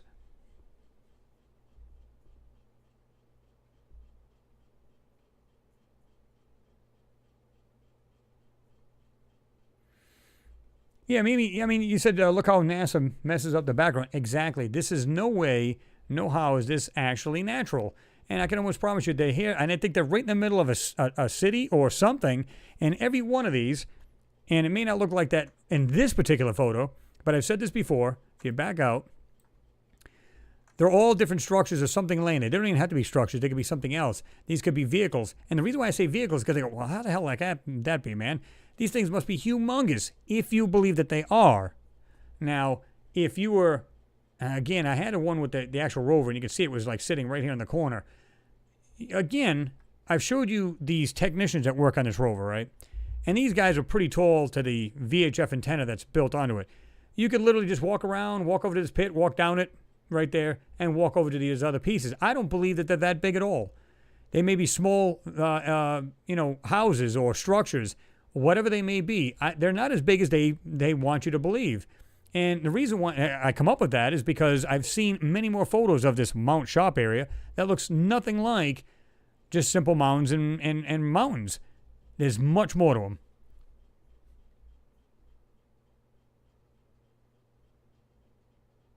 Renee Vaughn, stop there, Chris. Hypnosis trick. Are you from NASA? Sorry about that. Like I said, I didn't want to get you guys motion sick, but the photo's just going to move like that.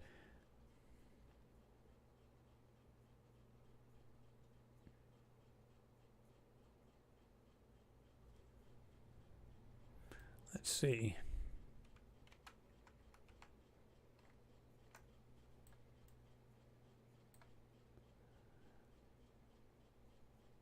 Yep, there we go, right there. Architect Net, I don't know what you were looking at. So go extreme left center. So, yeah, this is all the way to the left. And again, we get the pit there.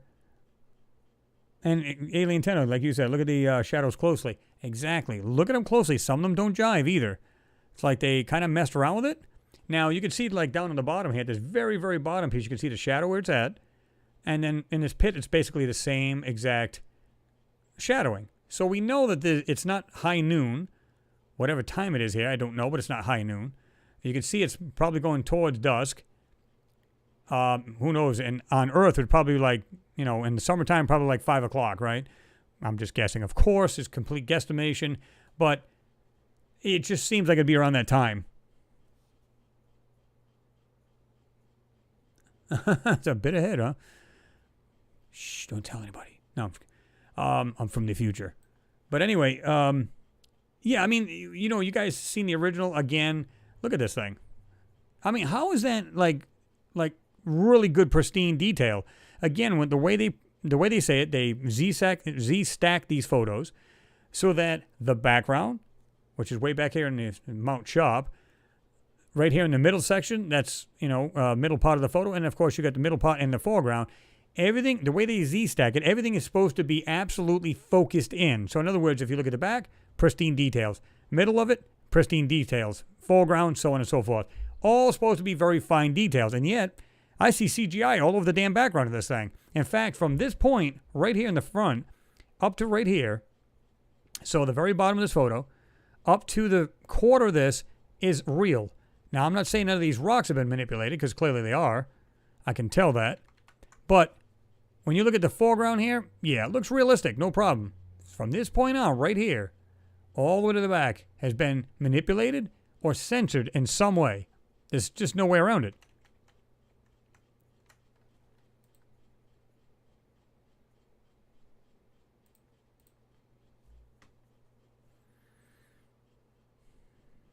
Alien Tanner, you said the middle is effed up. Yeah, you got that right.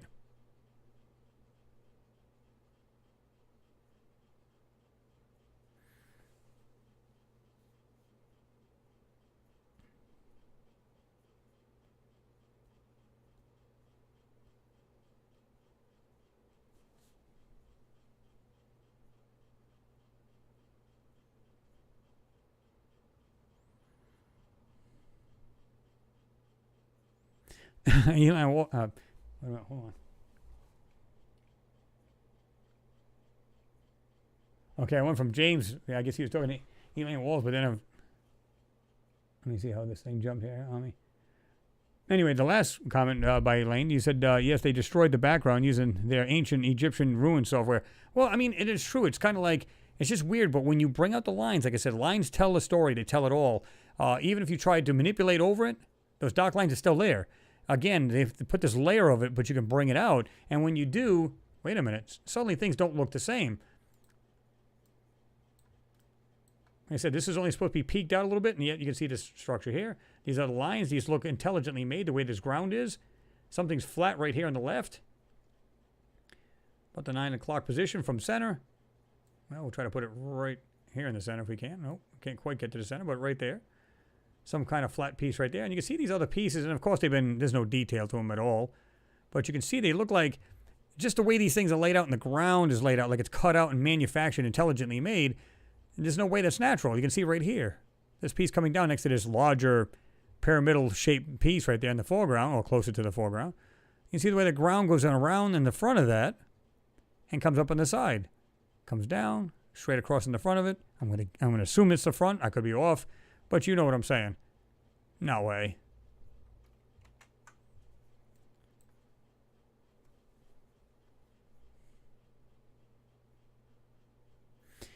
Arts and Crafts, you said obfuscation everywhere, and you put 2 pyramids. Well, I think that they're maybe have that uncanny shape, but the one in the background here has this what looks like something protruding out of one side of it. In other words, I'm not going to call it the front or the back because I don't know what it is. But from here, you can see like something sticking out and it's got a dark area. Now, I don't know if that's just something near it or it's something connected to the side of it. I'm not sure what to make of that because there's really no detail to speak of, right? But either way, look at this. I just noticed this on this block right here. I'm going to put it in the middle of the screen. The one that was peeked out right here, I'm going to put it directly in the middle of the screen.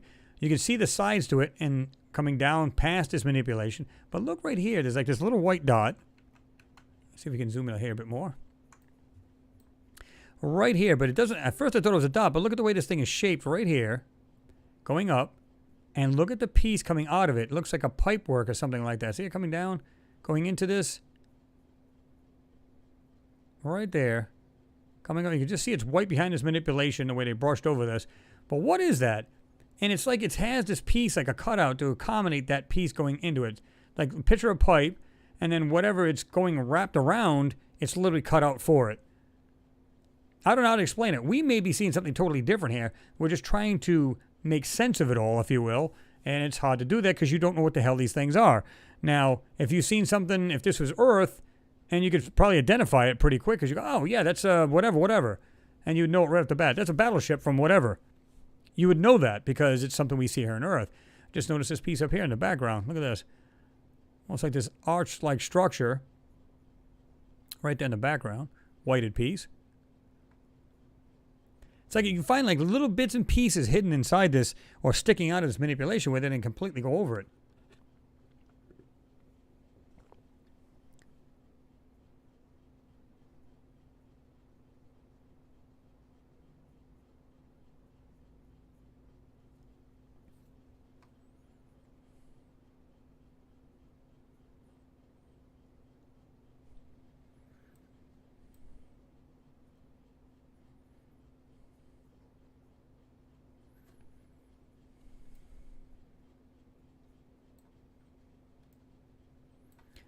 Raquel, I don't know if you're talking about, you said looks like something circular on top of that machine.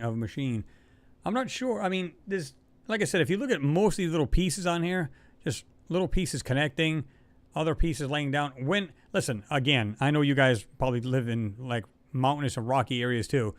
When I see a lot of these photos, I see ground, of course, and I see rocks, and I see boulders, I see all kinds of stuff like that. But I see things in there that don't look natural at all. I got some little tiny bug in here, something flying around. And when I see this, I don't see it as all natural. I just don't. I see stuff that's scattered around, stuff that's being dressed up to look like it's natural, and clearly it is not. So whatever it is, and you can see something right there just above it. Right there, it's white right there, and it looks like a round circle right there. You can see the white piece.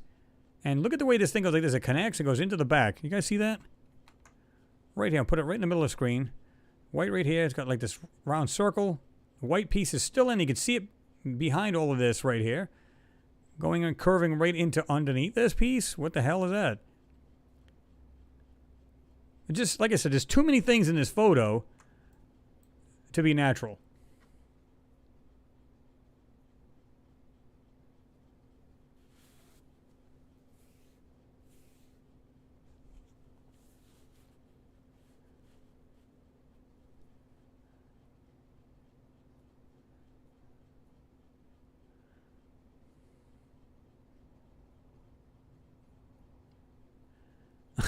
Josh D, I think you're right about that. He said, LOL, yes, the money was spent on salaries and such, and they hired the administration's neighborhood kid to do this.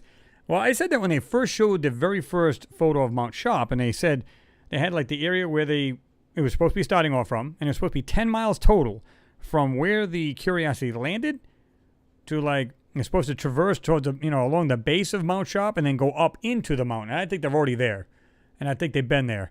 But what's funny about it is, like I said, when they landed there, it was no accident. They knew exactly why they were landing there and, for what reason, and it's just navigating through there. When you think about it, and I've said this before, if you look at the actual gravity on Mars, okay, now I want you to look at the rover.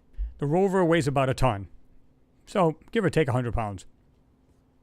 You got a rover that's 100 pounds, okay, you go, okay, so I'm sorry, not 100 pounds, but it's a ton and varying, either way 100 pounds. Okay, so how much does that rover weigh on Mars now? Okay, now I want you to divide the weight of the rover by 6 because it has 6 wheels. Why do the wheels look as bad as they do? Even the weight of the rover going over a rock, one wheel, is not enough to tear them wheels up. Now, don't get me wrong, it's been on there for how long? Since 2012. So we're talking 8 years, right? Okay, I'm okay with that. And you're bound to see dents and all this other crap and everything else. But why is it that, all that weight, if you distribute, I forget it was like 160, 170 pounds per wheel. I forget what it was. You guys can do the calculations. But if that's true, why do the wheels look so shredded? It's kind of like they ran into or ran over steel pieces on the ground that cut right through the wheels. And it would make perfect sense. Picture something really sharp on the ground. It would puncture a wheel. That was only like 60 thousandths thick aluminum, or aluminium, as you guys call it in the UK. I think it was only like 60 thousandths thickness on those wheels. So it wouldn't take nothing to cut through them wheels. Why do they have rips in the wheels? I can understand dents. I'm okay with that. Rips? What's going on there, guys? What do you suppose is ripping those wheels up? Again, if you do the math and, check it out, there's not much weight on each of those wheels on Mars. Or is there much more gravity on Mars than they're saying? It would make a little bit more sense.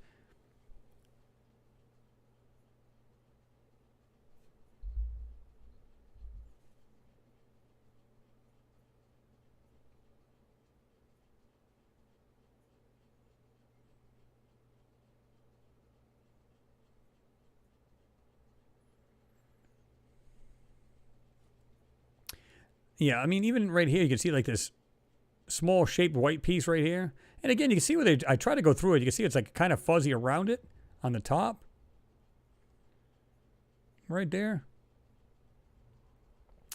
And I'm trying to go real slow with this because it's very small cursor. I noticed that on there, but I got the cursor. It's almost like maximum largeness on my screen. You can make it as big as you can.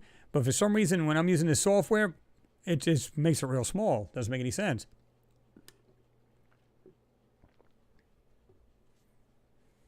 That could be, Lucky Mo. You said, have the Martians been throwing rocks at the rover's wheels? No, I think it's been running over something sharp and things that are buried in the ground, and it goes over and it just rips the wheel. I mean, we don't know if something's razor sharp steel sticking out of the ground and it'll rip right through that stuff. You know, put X amount of weight on it, and you could puncture the wheel, right? And they're not just dented, they're ripped apart.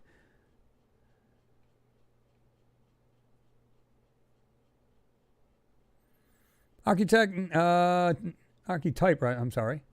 Archetype Net, you said the landscape looks exactly like what would be left after a huge flood ripped through the wrecked everything. Yeah, well, we've said that too. I mean, if whatever happened to the planet at one point, because they said it had a lot more water than here on Earth.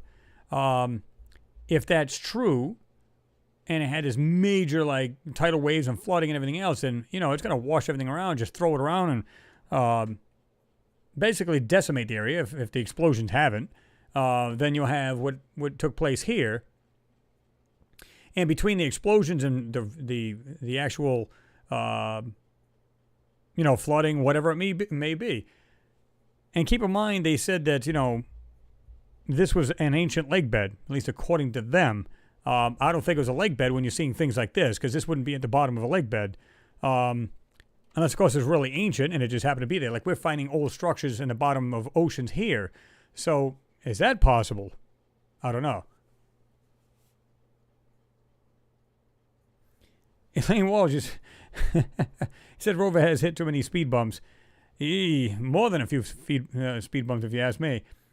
Like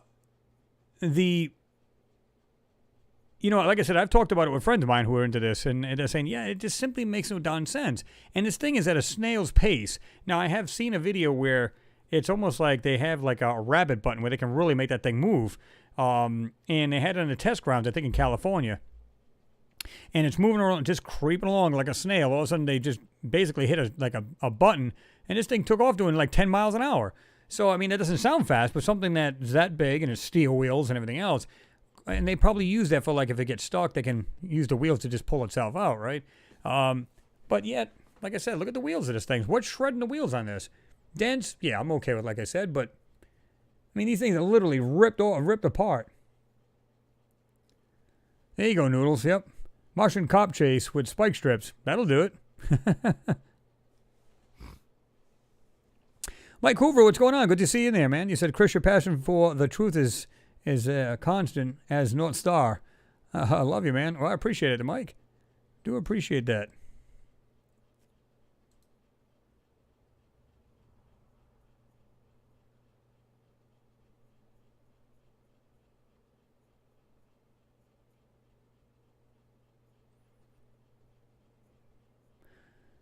Elaine, you said if an asteroid hit, there would be huge tsunamis. One wiped out life here millions of years ago. Well, yeah, I mean, water's a strong force. We all know that, right? So, yeah, it takes nothing to just wipe a city out. We've seen that with tsunamis. It literally just rip a darn city apart or a town apart right there on the ocean, like on the beach and stuff like that. And they've gone way inland. So, yeah, it's not hard to believe if it had that kind of catastrophic event, right? I didn't even see these at first when I these lines in the background here. I thought that was pretty interesting. The ones in the back next to these pyramid shapes, and I just said, oh yeah. I mean, between that and this pit right here, all these different little pieces on here, and I even said about here. I showed this earlier. This piece right here in the middle of the screen. Just look at the way that thing is designed, just with the pieces on that. What does that? See that? Put it right there in the middle. I hate to do it too much because then it starts to break apart. Let's do that.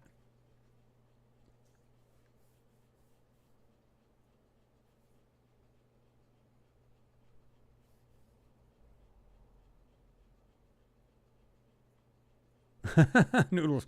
Send a rover pit crew to swap out the wheels in 1 minute or less. Yeah, I mean, again, when I see this stuff, I see wreckage. I see junk scattered all over. It's like a Martian junkyard. That's the best way to explain it. Something happened on this planet where this stuff has just been ripped apart. And again, you guys can use your magnifiers right here in this middle section. Look at this stuff. You just see like parts. Just, I don't know. And it's just like, you know, scattered all over the ground, just laying there.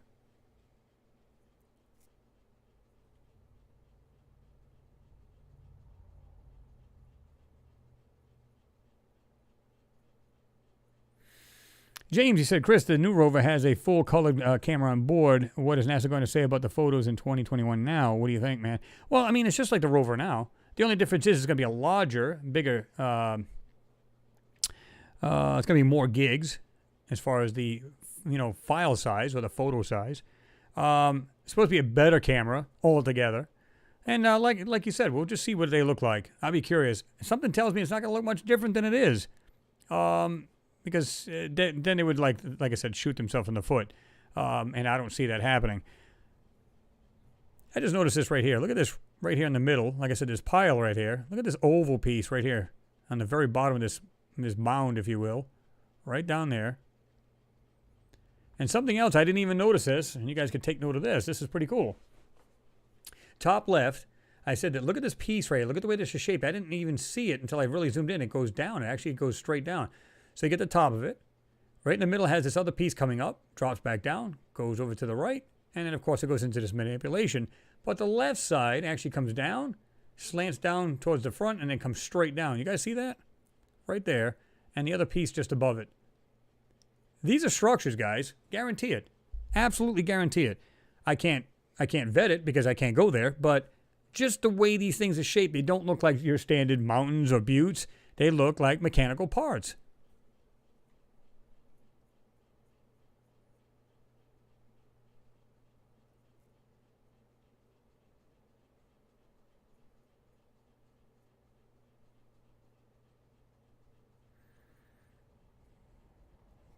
Daniel Webster, what's going on, man? Good to see you in there.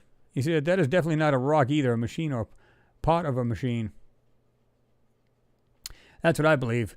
You know, like I said, when you see all these things, just like, wow, they're just like parts laying all over the place. And like I said, the top left, where it looks structural.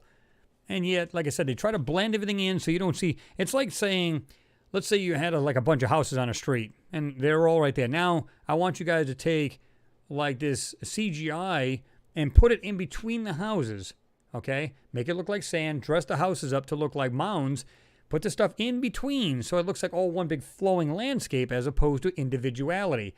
And that's what they're doing here in the background. I believe exactly what they're doing here in the background. And like I said, some things are just, again, top right there. I mean, some of these things are just not natural. And I don't believe any of these in the background are natural at all. I believe they're all structural. And that's what we're seeing. We're seeing a blown apart area, and they knew exactly where they were going there. Not sure what to make of this thing. But right there in the middle of the screen, right smack dab, right there. Looks like this weird pipe, white base to it, but it looks like a little pipe or something coming out of the ground. Right there. And we've got this over here. So between the right-hand side, that bright piece right there, and all the way, if you follow it all the way to the left across the screen, there's weird-looking pieces right there. Almost looks like a robot's head right there. Right there, right smack dab in the middle of the screen. Now, I'm not saying that's what it is, but it has that uncanny, weird look to it. These other pieces. I said, again, just junk scattered everywhere.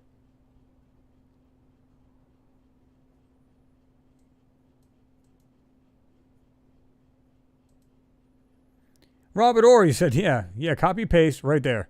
And that's what they're doing. That's all they're doing. How many times have you guys even seen this yourselves where you go, Chris, what's up with this outcropping of rocks where you see it here in this part of the picture, and you go over to the left or down, it's identical rocks and ground to it. It's like they literally cut and paste anything they want over things they don't want you to see. Many of you guys have seen this stuff. I've said this right here. These pieces here, just trying to burn through this stuff right in the middle of the screen. I'll put it there. You can see this yellowish and gold type colors. There's something right here, and it's on a white platform type. You can see the edge of it. Going like this right in the center. Going up, and it has a nice corner right there. 90-degree angle. Goes across, and there's something laying on top of it. You can actually see an inner piece right here. A line coming down right here, and there's something smack dab right. It's white and right in the middle of it. It almost looks like it has this weird piece right there coming around the side of it. But whatever that is, you can see the inside has a line to it. and it has things inside it. Right there, you can see a piece of white right there where this yellow goldish piece is, right at the very end of it on the right. There's something right there, like whitish. That's the actual real piece right there. Alien Tenno, thank you very much for your support, man. You said, Chris, will social distancing work on Mars? Yeah, you might have more than enough distancing, that's for sure. There's enough of that planet, you'll never get close enough. You can just wander around, right? Again, man, thanks for your support. Raquel, you said, I see tires. I mean, whatever these things may be, it looks like round pieces, just parts. I mean, I don't even know how to explain it. It's just junk laying all over the place.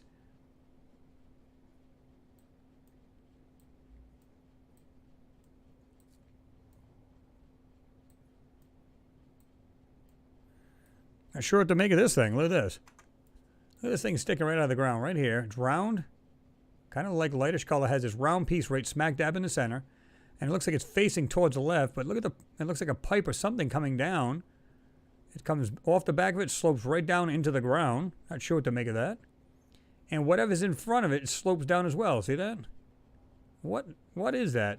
Something right there. Just look at these pieces right here in the middle of the screen. If you have to, use a magnifier or whatever. Well, this thing just jumped all the way down to the bottom, so yeah. What's going on there, Tim Houston? Good to see you in there, man. Somebody asked in one of the videos, they said, hey, Chris, is it possible that the rover is actually doctoring up these photos? I believe it is. And in fact, there's actually proof of it. Somebody had written about that. In fact, that one I was telling you about, that scientist that worked for NASA, they said that it was literally coming from Mars, from the rover, and it was already like doctored up. Like it already had, like an AI, it automatically doctors up these photos. So if it sees anything that looks like it's humanly made, maybe it's the way they put an algorithm in. If it just sees anything that's like round, try to cover it. If it seems like it's more than one 90-degree angle, cover it, or whatever. Anything that may look intelligently made, it tells it to cover it. So now when it gets sent to Earth, even if you were to intercept the signal, you wouldn't be able to make heads or tails out of it. Now, they claim that a lot of this is not even colored at all. It's kind of weird, like your eyes wouldn't be able to adjust to it, so they actually put the color in. I don't think that's the case. Again, just take a frickin' camera up there with you. Doesn't have to be anything special. Hell, I can use my Logitech camera I got on this here. On this computer could take down better photos than that.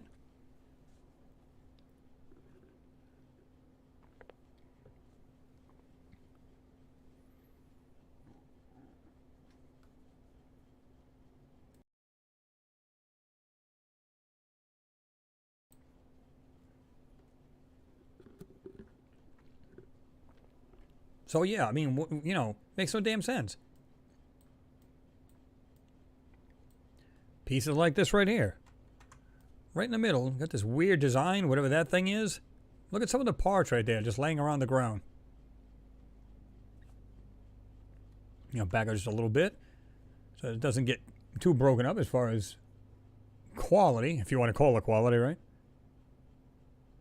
Daniel Webster said, I've seen some things in the pictures in Gigapans that I would have bet a whole month's salary is a structure, as you said. We can't prove it because we can't go there, but some of the structures are obvious, and I totally agree.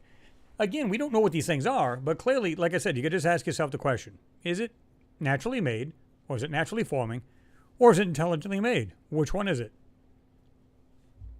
And if you say natural, well, then clearly it's natural. But if you go, wait a minute, something right here doesn't make any sense, like this piece right here, my voice is dry here. My throat. Right here in the very center, you get this whited piece.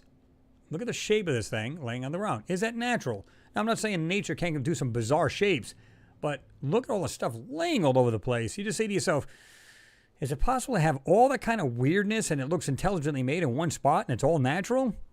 Come on. You got to be naive to believe that it is.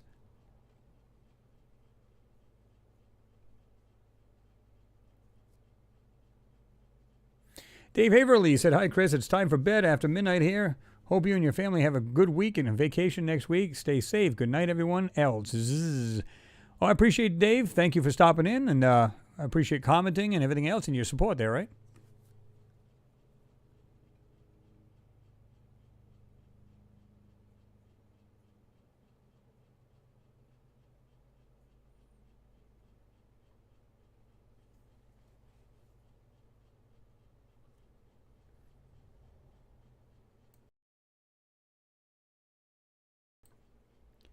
Let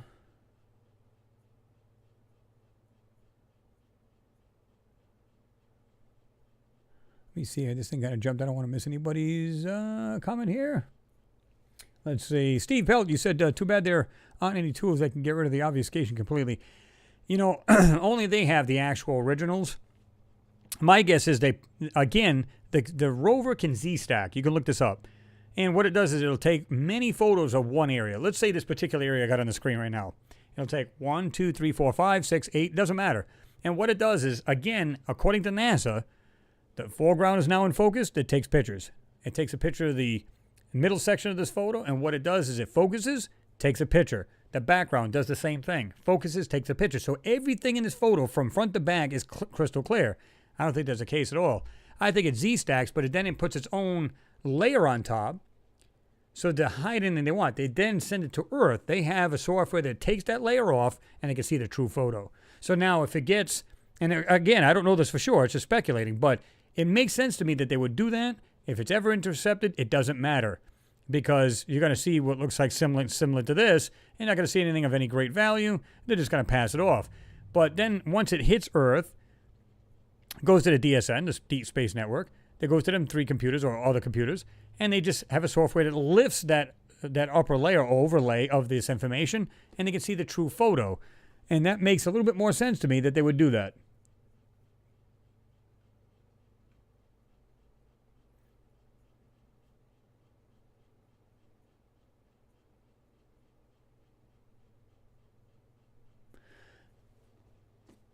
Alien Tenor, you said, what we are seeing is buildings, etc., that have been flattened, not blown apart, which indicates a top-down force, not a single waves force.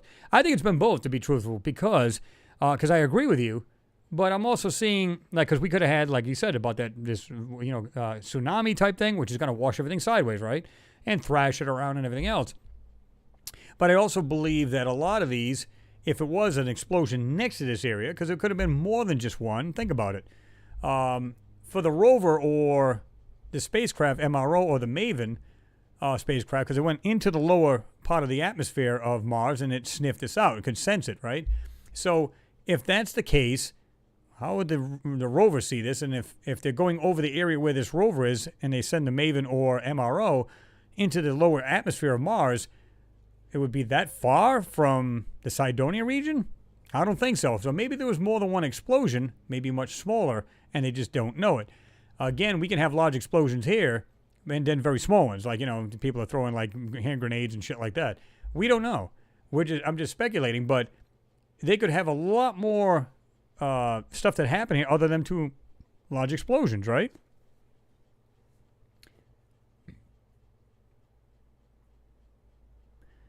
Dan, you said, I keep hoping for the day that they'll make Photoshop where we can wipe away everything they did that placed on there and see what's really there. Yeah, I have a feeling that's going to be a fat chance of seeing that. I don't see it.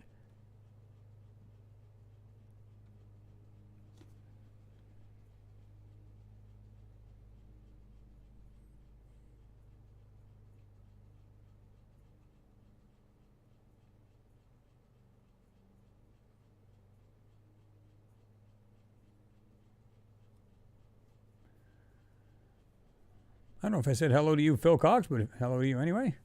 Good to see you in here.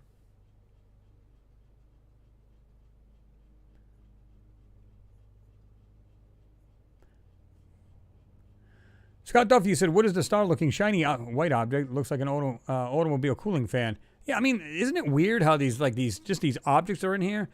Again, this thing right here, I'm going to put it smack dab in the center. What is that? It's just the shape of that darker item. The shapes, and then you get that one to the left of it, that white piece.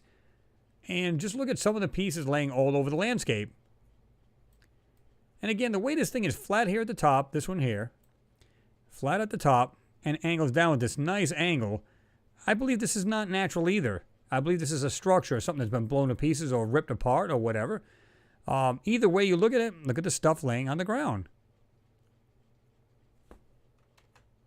Back out a little bit. Make it just a hair bit clearer.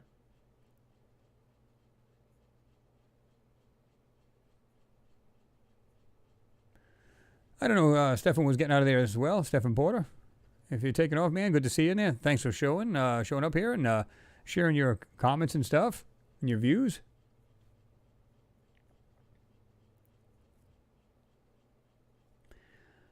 Jack Ball TV, he said someone needs to start doing that, intercepting the signal, the images before NASA gets a hold of them. Well, again, I think that's done right from the actual rover. It actually has a software, has an algorithm that actually just overlays this, whatever it wants to, on top of it. Because think about it, it could be a picture of garbage for all we care, right? It just lays it over it, sends it to Earth, and then they just strip it away. They take the top layer away, and it's like, there you go, it's right there. True picture right there in your face kind of thing.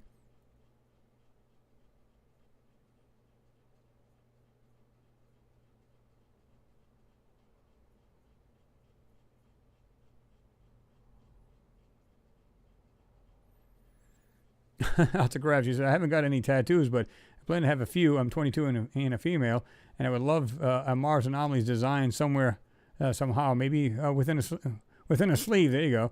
If anyone has any ideas, let me know. Yeah, that could be tough because you can pretty much make them large, small, whatever you want to, you know.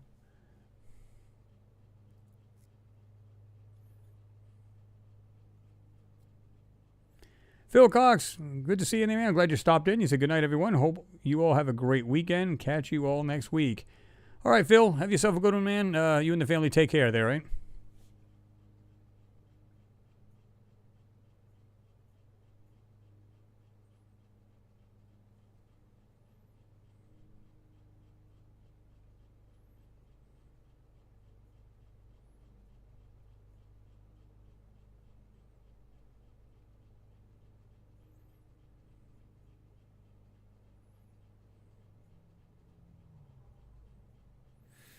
Raquel, you said halfway up near the nearing the back looks like rocks, haha, leaning, hundreds of them. Yeah, well, that's what I'm saying. It's like they just look, you know, like the one on the left you're seeing right there that says it shows leaning, but it's weird. It looks like more parts when you really look at that. Again, put it right there in the middle of the screen, and again you can see that shape of that, and then you can see something coming off it right there, that white piece, almost like some kind of weird piping or some kind of something in the front of it. Not sure what to make of that. Got this round piece right here to the left of it, like parts of land, like landscape and stuff like that. You can see where it's been intelligently made. Just the shapes of these things. Look at this. Again, I'll put this up close. Look at this. Look at the way these things are in front of these rocks or these pyramidal shapes. Look at this. I don't think that's by accident or nature.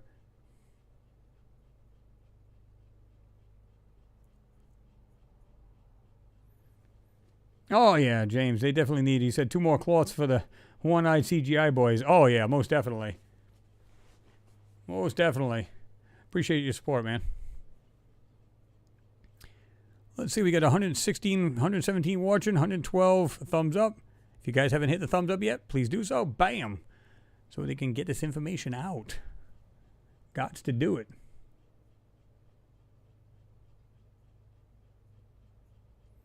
Well, Tim, a great question. You said if there was a massive flood on Mars, I wonder where the water went. Well, again, the way they explain it, the atmosphere got ripped away. And, of course, all the water and vapor and everything else was basically dissolved or, evaporated and everything else from the sun. And just about everything went out into the atmosphere. And basically that's what stripped the planet of whatever it had, its resources, meaning water, air, which it still has oxygen, it still has air. But not as nearly as much as Earth. But that's what they claim. I mean, it's basically all the water's been ripped away and everything else because of, you know, this catastrophic event.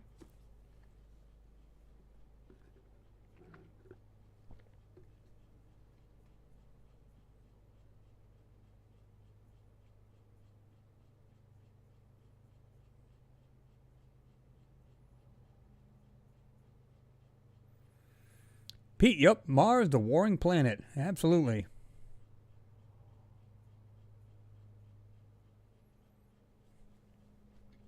Thank you, Watson Crouch. You said, remember to like the video if you haven't, so Chris can get the recognition he deserves. Well, it just actually helps.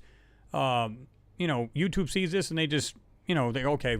Every time they get these videos, get all these thumbs up. It doesn't matter if you got these, like, if you got these 3 thumbs down. Pretty sad people, but whatever. I don't care. I don't lose sleep over it. But the more thumbs up you get and more people interact on the channel with comments and stuff, the more likely they're most likely to share it. and it'll be on the right-hand side. You get suggested videos and stuff like that, right? So that's why I always tell you, I can't stress enough, the thumbs up. Like when you go to the videos, once you've watched the video and, you go, oh, wow, I like it, man. Boom, just hit that thumbs up. Because I see that many a times where, let's say I want to throw for argument, it's going to be like 1,000 views. And it's like, at the time, there's like 56 thumbs up. It's like, come on, guys, you guys can do better than that, man. Hit that thumbs up, It just helps get it out. That's pretty much what we're looking for, right?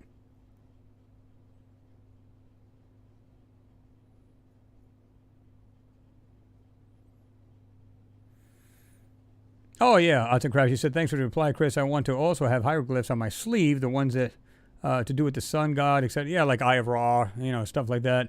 So I definitely will have other alien incorporated stuff like this. Yeah, it'd be pretty sweet.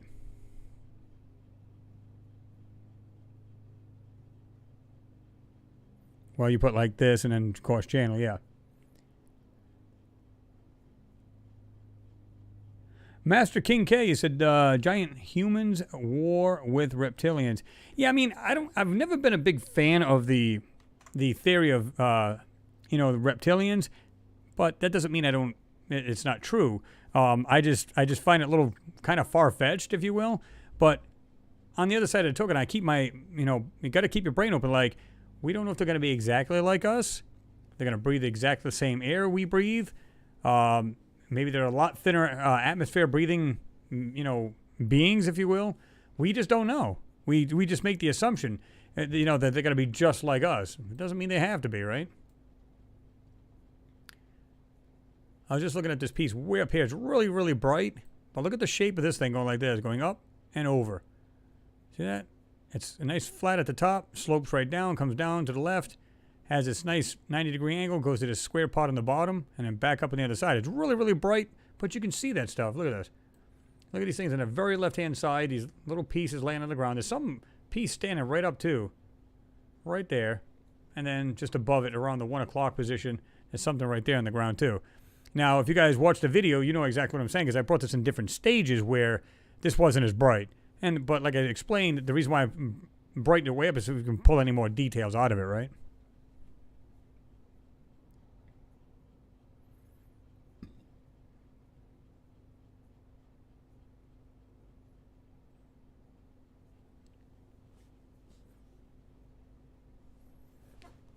Well, I appreciate that, Pete. You said I share all your vids. I appreciate it because, like I said, it's all about getting the truth out. Now, people can make their own conclusions once they've seen it. But like I said, I tell people, listen, for all we know, and I've said this, let's use this part over here. Let's go to this piece right here. Again, we can only speculate to what it is. Now, I always tell people, I don't care if you call it Humpty Dumpty for all I care.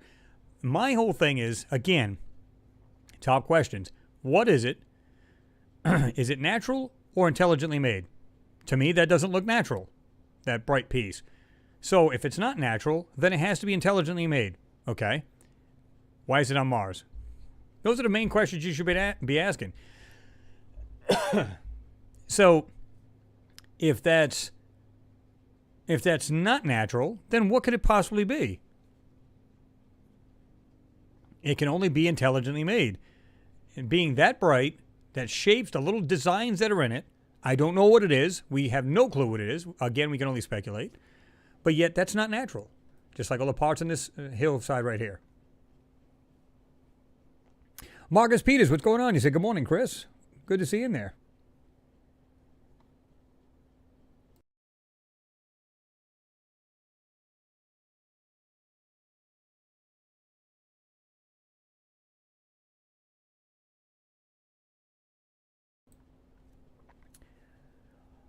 Archititanette, you said, but Chris, if it's just another mesa, and when we took another photo a few hours later, it went away. Huh. Well, yeah. What I find interesting, and a lot of you guys pointed this out, it's funny how you said that. Like, you can see, like, a certain object. Let's say this piece again. Right here. Now, keep in mind, this is like a pan that was made up. Let's suppose this is one area is like in one photo, okay? Or it's off in a distance. Okay. But for some reason, you can go back, you know, maybe, we'll go forward, maybe 5 sols ahead, and this thing looks totally different. And it maybe has more blur over it or whatever. Maybe because it's a different angle. You might see it better. You may not see it as good, depending on the sunlight, whatever it may be. But for some reason, it never looks the same. Why? The landscape should not change. The angle should. In other words, if I went by and I took a picture of your house, I go, oh, wow, that's a nice house. Click. Okay, now I'm going to go down the street a little bit. Click. The house isn't going to change clarity. It may change angle. You know, shades. You know, meaning shade of the sun. You know, if I come back the next day. If I take a photo, you know, if I'm standing to the left of your house and take a photo, different time of day, okay, we're going to see different shadowing, and we're going to see a different angle. The house doesn't change. The clearness, the detail of the house should not change, right? Why does this change so much and so drastically? It should not. They're dressing these photos up in different ways, depending on the angle and everything else.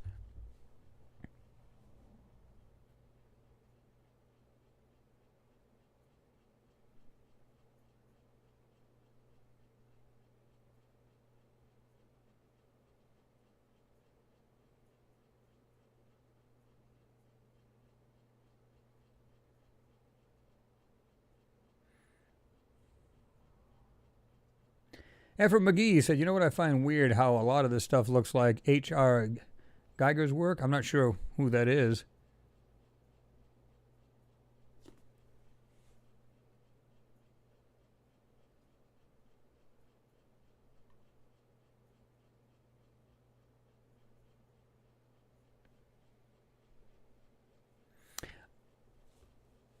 Elaine Millard, he said on the right of the screen now, the white 3-point leaf shape with black centers. Oh, yeah, I can see that. Now, right here, you're talking about the way we are on the screen? Well, it's got actually really funky pieces here. Look at this. Stuff right here. Some of the pieces laying down here, they're flat. Right here on the lower right.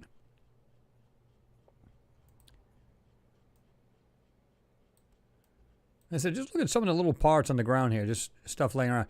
When I see rocks, I think ground, and let's do this. Let's see if we can back up here. Now, of course, it's been brightened up and everything because we wanted to do that. But when you think about it, you think ground, you think boulders. That's what I think. You know, I see hilltops, and I see, you know, again, rocks, and more rocks, and I see, you know, landscape and stuff like that. I'm okay with that.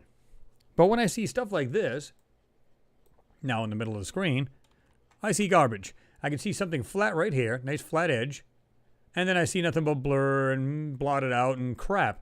Where's the detail in this area?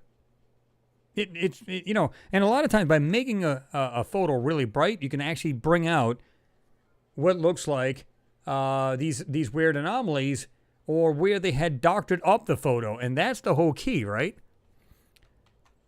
Look at these things, and right here in the middle. Again, they put this stuff over this, and then what is going on here with the white part of it where the detail is completely gone? But look at the way that thing's got that weird cutout. Is that normal? You have to ask yourself the simple questions. Is it natural, or does it look intelligently made?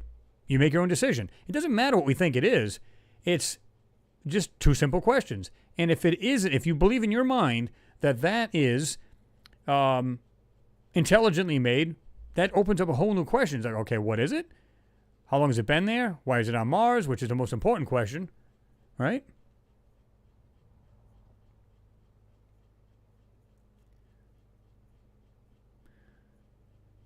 Hey, what's going on, Ab0303? Is it good day, all? What's going on?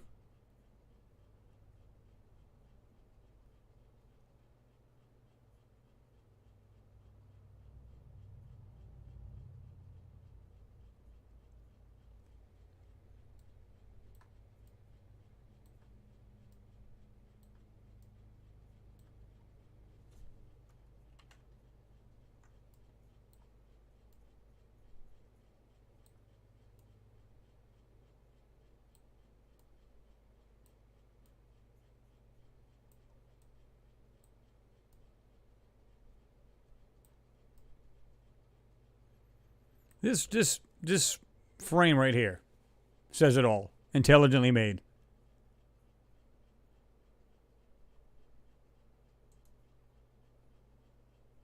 Isabel Morton. Good seeing you. You said you got to go. Appreciate your work, Chris. Well, thank you, Isabel, and thank you for being here. Appreciate you. Have yourself a good weekend there. Be safe, right?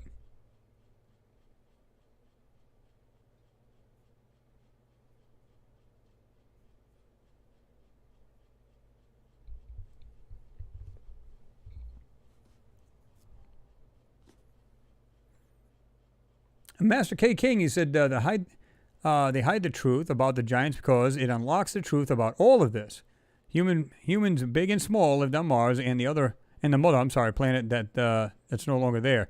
Well, here's the thing. I believe that too. I mean, we can have, just like we have here on Earth, you can go to some of these indigenous tribes, and what are they? They're like kind of like a pygmy kind of thing where they're not very tall. And a lot of people speculate that they've seen what looks like small humanoid type things in some of these photos. So is that true? Could very well be. Because the planet is smaller than ours, but they claim because the atmosphere, at least now, even if there's something living on it, they'd be tall, spindly because of the gravity and stuff like that. They'd be more tall and spindly. But they're just speculating or just got an idea that they said that Mars was just like Earth, millions upon millions of years ago. And it could have been just like Earth, like a sister Earth, period. Again, it had ocean, very large ocean at that. And it still has a water cycle on Mars. It still gets sun. It still gets up to 70 degrees Fahrenheit. And,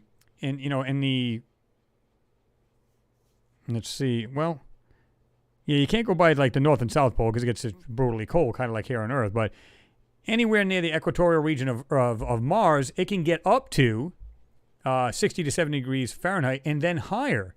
So it just goes to show you that, yeah, you and I could walk around on this planet on a warm day.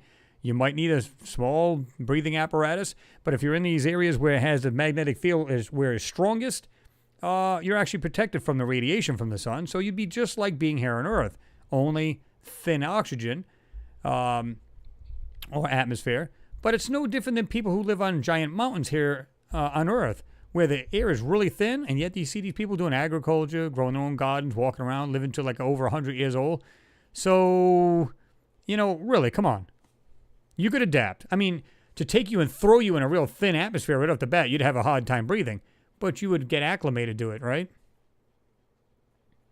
Oops. I just jumped up again. James, you said, Chris, man, it only takes one structural or mechanical part to tell us that what we are being forced to believe is not the truth. I know that you understand what I mean. And it's true, though. And I've said this to people. Even if you saw one, maybe two out of all the videos I've ever done that's irrefutable, you got to ask questions. Why is it there? Why are we seeing these supposed, it's on Mars, and yet we're seeing it? Why? Why is it there?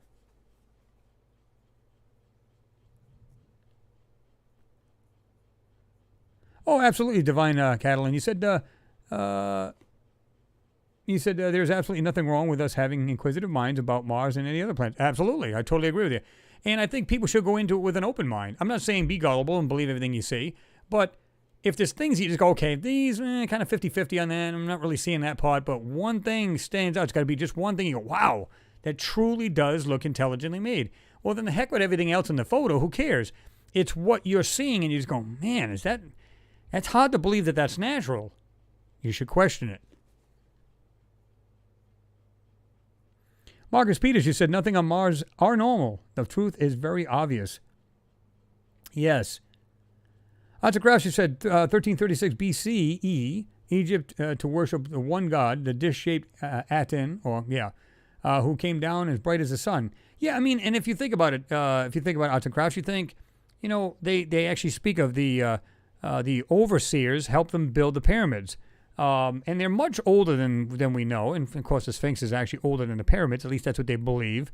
And it's constantly updating what we believe and what we know now because of scientific leaps and bounds and dating processes and everything else that they know stuff is a lot older. And man is a lot older than we think. And I believe, now we're up to like, what, 250,000, 500,000 years old that we believe that intelligent man. And I think we're much older than that. I think it's been like different cycles of Earth, of human beings on this Earth that's almost died off and then came back and maybe built up again. Well, another catastrophe happened.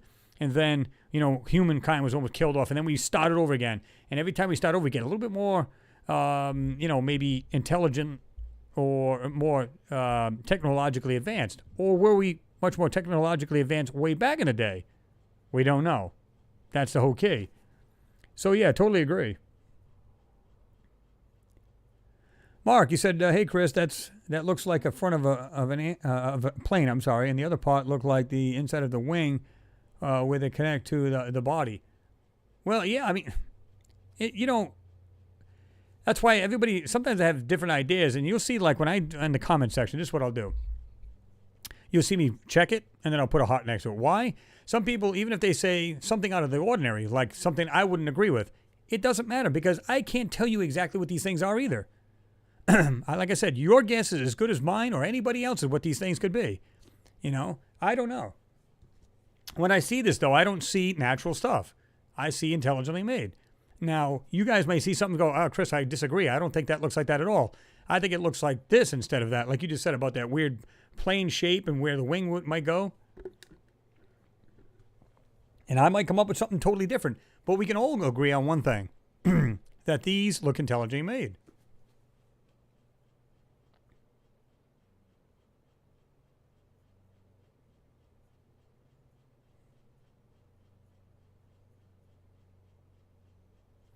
Archetype Net, you said a great hangout with you all, but I need to get going. Night, everyone. All right, Archetype Net, appreciate you being here, man, and thanks for your support as always, and you have yourself a good night in there, right? And a good weekend. Effer McGee, you said another thing I see a lot of are spirals. Yeah, some people said they see those, or they see what look like, there's certain patterns they pull out a lot. Here's another thing I think you guys will like. Let me go right into Photoshop.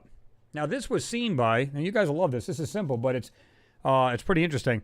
Now, there's a guy named Rami Bar. He actually posted this in exclusive Mars images. It's on Facebook, and he put on the, you'll see what I'm talking about. This is pretty interesting. Watch this. All right, here's the photo right here. And this is pretty interesting because when I first seen this, I was like, what? There's no way. I don't know if you guys can see this. Let me just go ahead and zoom in a little bit. I want to give you guys a little time to scan the photo over. Tell me if you see anything out of the ordinary, because this is pretty good. I want to give you guys a minute or two to just look it over, because anybody with a keen eye is going to see that thing right away and go, what?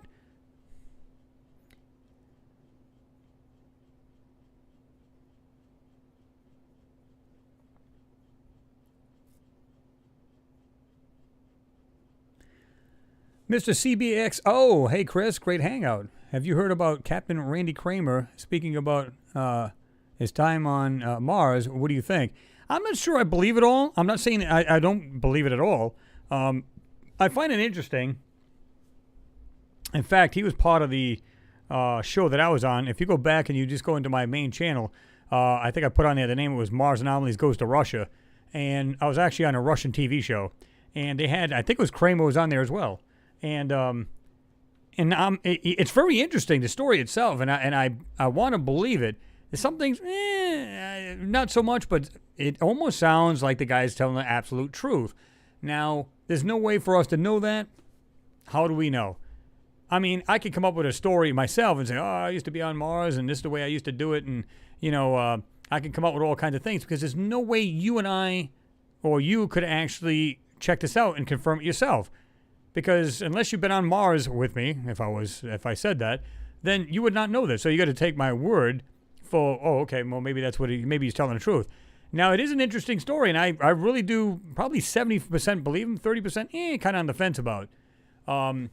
So I think it's a really interesting story, and if it's true, that's awesome.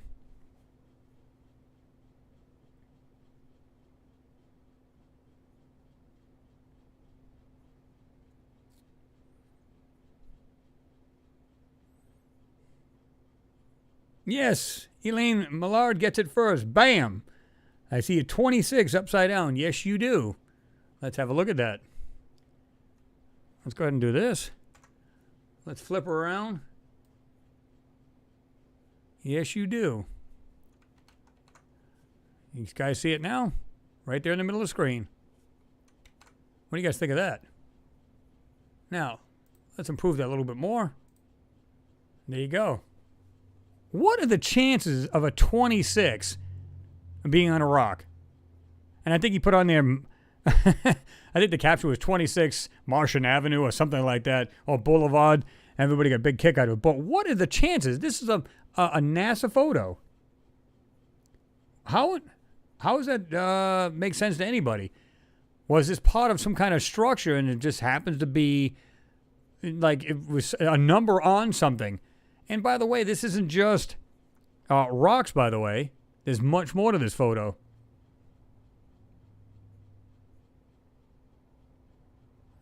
Exactly. This is what I'm saying, guys.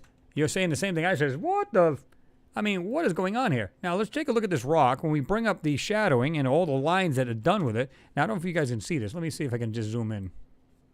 You guys are basically getting a bonus video. So there you go. Let's bring this down. Okay, now this is like super, super bright, but let's do this. Okay, now look at the little intricate little pieces. I'm going to go ahead and make this RGB so we can actually see this better, and I can outline it. Right here. Look at this little piece right here. Okay, I can make this a little thicker. It'll be a little easier to see. Right here. Near the bottom on this rock. Look at the little details. There's some little, it looks like a square like this. Actually, it doesn't do that. Let me go in a little further. Notice this little design on this piece right here. It looks like some kind of square with two other little squares, one inside the other. But then look at the detail, the way this thing goes like this, into this rock, and the shape of this here. Right?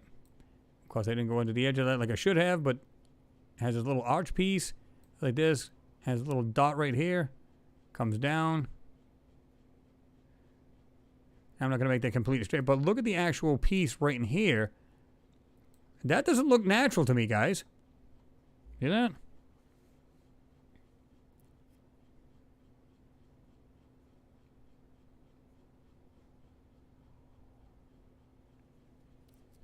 Okay, back out of that. And what's interesting is when you see this right here, let me just back out a little bit. Okay, go up to this over here. Let's see. Again, here's a 26.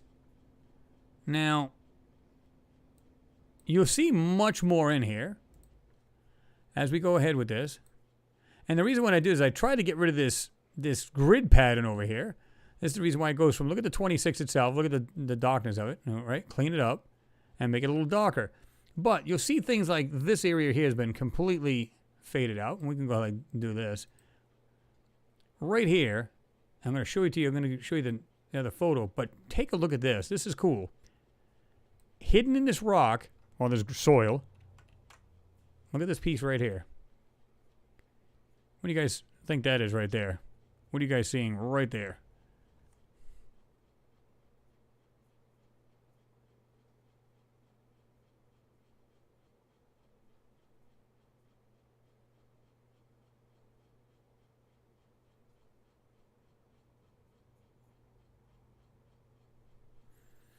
Yeah, Thomas, all of these are directly from NASA themselves.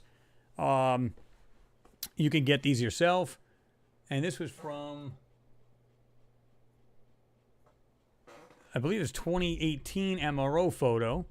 And every one of these, like I said, I don't take anything. I don't make these photos. I take them directly from either gigapans that were made up from Martian photos from NASA. And they're stitched together, or I just get the photos from them. A lot of these people who actually look at this stuff see things in them, and of course they give a link, and of course, you know, I'll make sure that they are authentic and make sure that they are real. Now, check this thing out right here. It looks like some kind of weird little disc. Of course, that's not very round. Let me do this.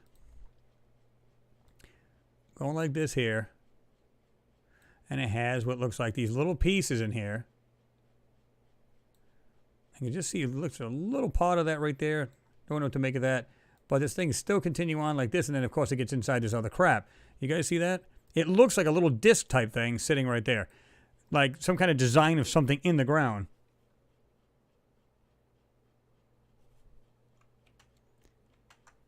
And of course, this doesn't look real either. At least not a rock. And you can see something else where they've hidden in here. Look at this. There's something there. And again, they hide this stuff so darn well that it's just weird. This piece right here. I don't believe this is a rock at all. Look at the way that it has this going like this. Oh, it's starting to rain out again, guys. I don't know if we're going to get storms. And there's something round right in the center of that. But look at the little intricate pieces that look like on top of this. Like this piece right here going down like this. Okay, coming down. And it looks like this little round piece right on the, right there. I'm going to go ahead and lift these lines. Right there. It's a little, I'm not saying a rock can't have intricate designs, right? But some of these things have uncanny little designs to them. This on this rock. What is in there? Right? But again, see, I did this so black you couldn't even barely see this right here. But when you see the ground like this here, it looks like it's completely, well, not really completely, but you can see it's flat like this here, right between these rocks. But when you darken it, you can really see the ripples in it and what looks like, take note of this. You can see where they put a texture over it. It looks like there's something right here. Look at the difference in texture.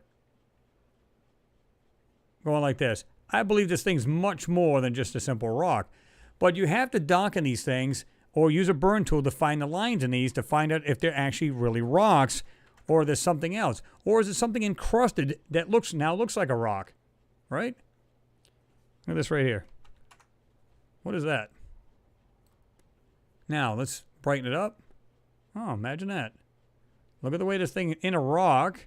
Is that truly a rock? You see a line coming up like this here? When you darken it? What is that? A predator's, what do you call it? Oh, helmet.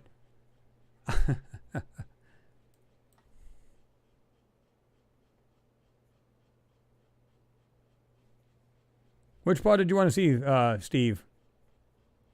You said, oh, you said it has square dead center. We talking about above where we were at or right down here? Here's another part of this, by the way, right here. Just a little intricate detail there. Look at this. Comes down like this here. Just pieces branching off to it. But again, if we bring back the actual shadows and the real lines of this photo, see how you can still see it, but it's kind of like, all right, I guess.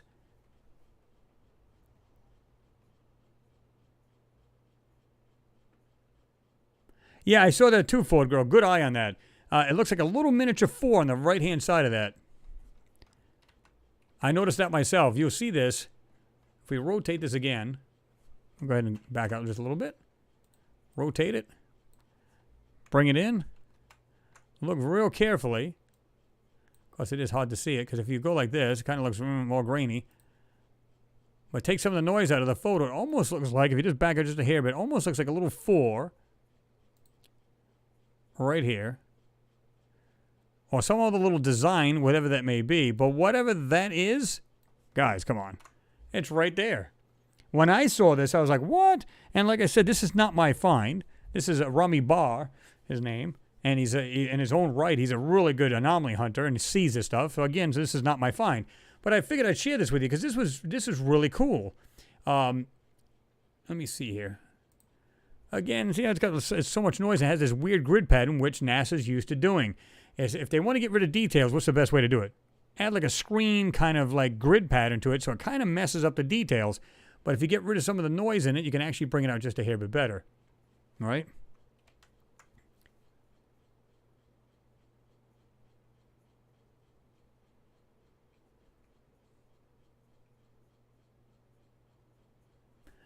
All right, Alien Tenno, you said off to bed. Have a good night. You do the same, Alien Tenno. And we might see you guys by the end of the next week because I am on vacation, of course. So everybody stay safe. You might see a video pop up near the end of the week. I don't know yet because we're going to be just relaxing and just taking it easy and come back with some more fantastic stuff. But we might, I might just say, hey, looks, I got a couple of days to that I'm just chilling at home. And I might just say, you know, I'm just don't want to be away from the computer. So let's do this. So kind of thing. So You never can tell. Just keep looking, keep getting back. If you don't get notified, guys, of anything, just go ahead and, keep checking back. That's all.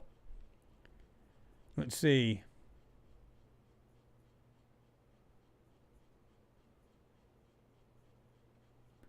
What are you saying there? You said it's above. Now I probably got you all messed up now that I went back and redid this. Let's do this here. Bring it back to, I had it slightly slanted like this here. All right. Yeah, it's pouring like mad outside right now. Steve Pelly said it actually looks like a 26C, and you could be right. It's got that weird smaller detail or writing or whatever that may be, right?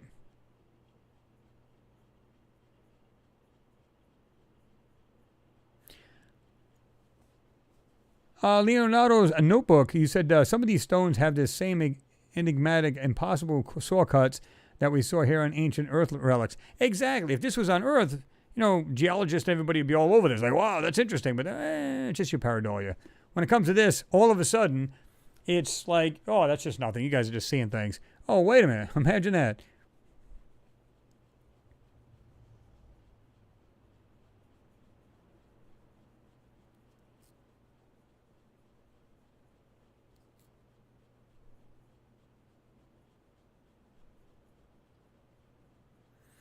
Josh D, you said it's certainly not a mark made by NASA. If you look closely, it is in the rock carved. Yeah, it does. It almost looks like it's like deep, like it's been carved in there or something like that, right?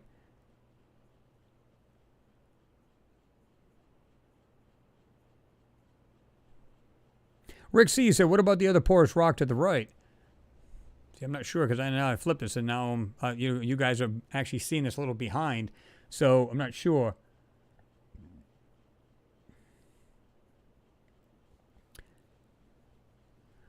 Steve, you said complete with eye darks. Let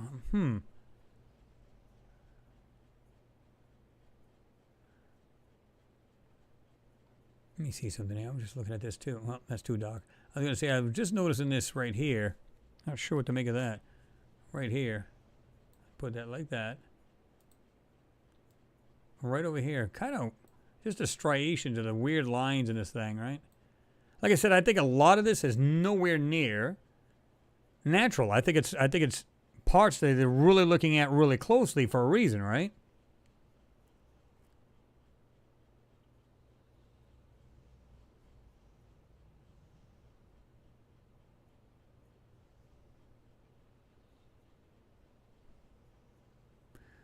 $369. I didn't even see you jump in there. He said, "Thanks, Chris." Yeah, I mean, just crazy stuff here, guys. What do you think about some of these? I mean, they don't even look. Some of them don't, if you just look, again, if you just look at this photo real quick, you just go, let's back it way out again. And let's do this. Now, if anybody showed you this photo, you would not have seen anything. If you really, really studied this, you would have picked up on the 26. But if you didn't, you just kind of like, oh, yeah, look at this nice, pretty rock. So that's pretty cool. And you would have just ran off and wouldn't have said nothing about it, right? 786 Otto, what's going on? He said on the bottom, rock pointing to the right has a square cut out on it. Yeah, there's a lot of these things that are like that. And I'm glad you noticed that. Let's see. We put this like this. Okay. We got this large boulder here. And like I said, once you darken this, you can see the little details in it. Right in there. Especially this little piece, like I said, when I look at this right here, I just see this weird little intricate pieces right there. And what look like, kind of like spoke kite kind of things going out into this area that has this carved area to it, right? I don't think these are rocks at all. Look at the way, listen, look at the way this looks right here, this piece of garbage right here, this part of the rock. You can just tell it looks like it's painted. It's CGI. It doesn't look like any rock I've ever seen. Now, I'm not saying size. I'm saying, just a texture of it. Again, I live in a mountain estate. I see all kinds of rocks. I go through, I love to, go on hikes and stuff like that. And I see that. I don't see anything that looks anything like this. Rick C., you said, you have any idea about the actual dimensions of rocks? No, I sure don't.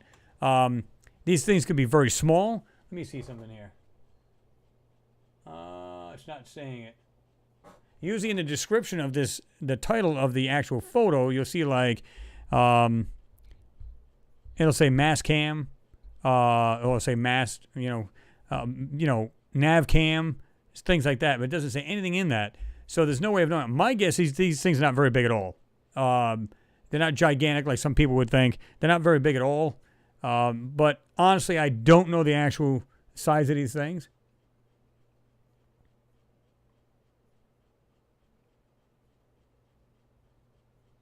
Robert Orr, you said 26A. See, that's a good thing. I mean, it's not very clear, so it's kind of hard to make it out, which stinks, to be honest with you. But it does have that weird look to it, and you're just not sure what the heck that thing is right there at the very end. It's almost like it's like this thing may not be completely flat, and it's kind of has a curvature on the rock, so you're not seeing the other part of that thing, right? Or what it may be.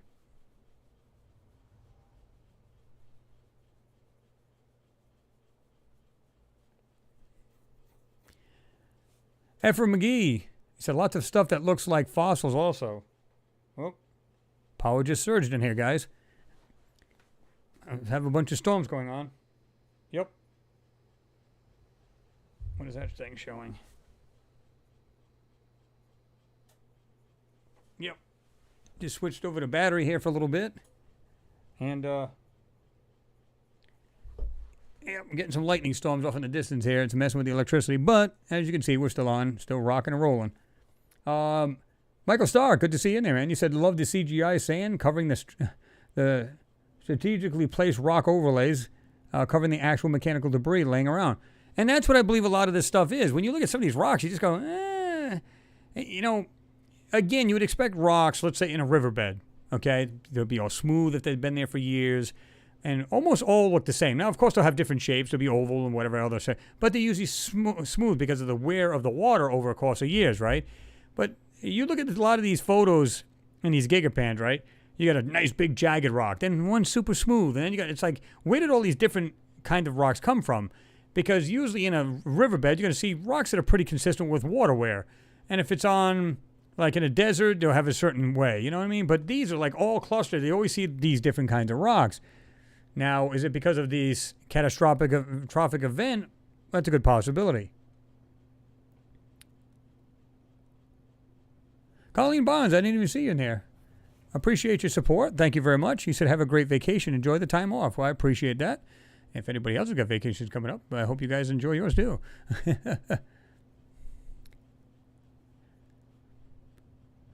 Philosopher looking for extraterrestrial. Chris, the YouTube channel Vertex was showing today a video with some images with numbers carved on rocks on Mars. That might be a good proof of human and alien existence on Mars. Yeah, I mean, exactly. When you see something like that, you just go, okay, that is just weird. Because when I seen it, I was kind of like, whoa. I mean, again, these guys are just awesome. These guys are all over it, kind of like yourselves, all over these photos, looking for things in there that are inconsistent with natural surroundings. This is why we look for anomalies, anything that stands out from the rest of the area that it's sitting in, right? That's what an anomaly is. So we don't have to know exactly what it is. We just have to know that it doesn't look natural or it is natural, right? Again, Colleen, appreciate you. Robert Orr, he's a Martian electricity circuit. Well, and that's what I'm saying. I've seen a lot of intricate things that look like that, believe it or not. Now, is it? I don't know. Let me see here. Let me go down to here.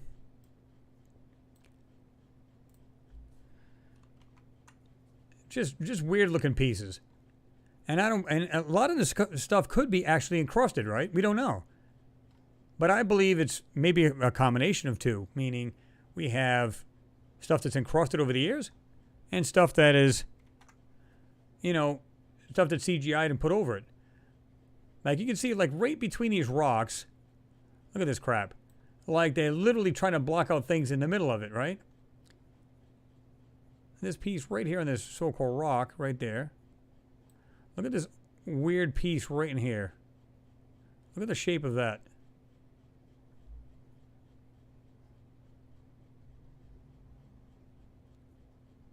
Got something on this area. Looks like a little piece sticking out of this so-called rock.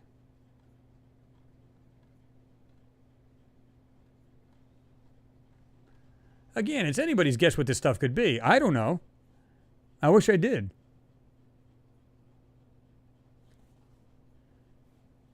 William Johnson said internal workings of something beat up with the internal showing. Yep, exactly. Elaine Walsh said Mars X3D has shown some rocks that look like they have an 8 carved on them. Looks more like the symbol of infinity to me. Well, yeah, I've seen that and S's. So you're pretty close, right, with the infinity sign. Very much so, where you can see that. Either S's or the infinity sign, like you're saying. A lot of people see a lot of that in these photos. But that one there is just cool. That was just neat. Thank you, James. Much appreciated, my friend. He said, great night again and great comments from everyone, man. I hope you enjoy your time off and hope everyone will be safe. We are all fantastic people. I think you are, And it's like I said, I look forward to this. It's like it breaks up the week. I've had a psychotic week at work and very busy, which I enjoy because although you're kind of exhausted at the end of the day, time goes by fast and you get things accomplished. So, and I don't even have to go to Planet Fitness because I get enough of that at work. So, yeah, pretty good.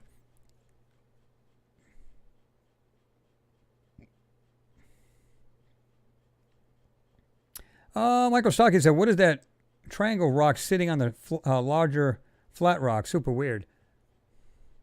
All these weird, just funky shapes in these things are just crazy. And that's why some people go, well, man, those are just rocks, man. It's like, take a closer look. Now, how many times have we been on these gigapans where people, I'm sure if you looked at it, you'd go, it's a rock, man. But when you closer inspection, you look at these things and you just go, what? Things sticking out of them. Things that look like this stuff wedged in them, like they're, again, encrusted. Whatever it is, clearly it's not natural. And then a lot of you guys have said, oh my God, I didn't even expect to see that. Look at this piece of crap. Look at this right here. Again, fake sand. Look at this. That is hilarious. Look at the way this thing's kind of like just painted over. I'll guarantee you this whole area is not just rock and sand. As we can see, there's a 26 right there. But to me, there's much more in this sand, and they're just covering it up because it'd be harder to take out, so they just put this fake sand there. And you don't know that it's fake because it's got this grid overlaid it, so you don't really recognize it, right? What happens if we do this? See, that is kind of hard to see. That weird airbrushing kind of thing going on right there. But yet you can see it just a little bit better. See it? It's more defined, a little bit sharper edges if we get rid of some of the grid. See that?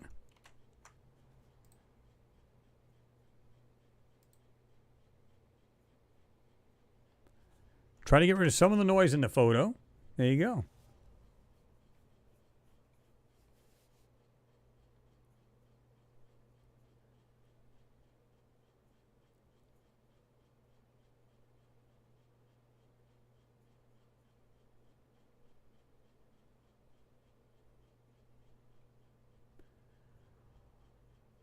Let me see. Leonardo's notebook, he said, you would think billionaires would spend their money saving the Earth rather than pressing to go to Mars. In my opinion, it is already well understood that Mars is littered with alien technologies. Well, think about this a minute. Let's suppose for a moment, I don't know how old you are, but you're a multi-millionaire. I mean, you're so filthy rich, it's like, it's like if you dropped $1,000, it'd be like $1 to you or 50 cents. So, oops, but you're so filthy rich, and I like to use the term, you got more money than brains, but you get so filthy rich, why wouldn't you want to go to Mars? Think about it. You just go, man, they've trashed this down planet. Let's just step forward. Let's go forward and see what else is there. So, and you want to get a piece of that before you die. You want to see what's really there because it's not something you'll ever see in your lifetime until you go to somewhere else that has these kind of things. If you and I could secretly go in a spacecraft and go up to the moon and see some of the crazy things I've seen there, it would totally blow your mind. You'd be like, what is going on here? It's just like, and probably be frightened to death because of some of the stuff we'd see in there on that lunar surface, right? And I've done plenty of videos where it shows some really weird stuff. And, you know, if you guys are not subscribed to that, by the way, you can always jump over to Lunar Anomalies and Beyond. It's got a lot of, I put all my moon stuff on there now. I do have some moon stuff on Mars Anomalies and Beyond, but now I decided to just make a channel that just has strictly Lunar Anomalies on that channel. What is this in the lower corner here? Look at this piece right here. This is pretty funky. Right here. There's a lower piece. Now I'm going to go ahead and clean it up a little bit. What is this right here? I don't know what that's going to look like when I darken it, but right there, I'm going to just right in this piece right here. You guys see that? Focus your eyes on there, and I'm going to put it back to normal. Look at this piece. What is that?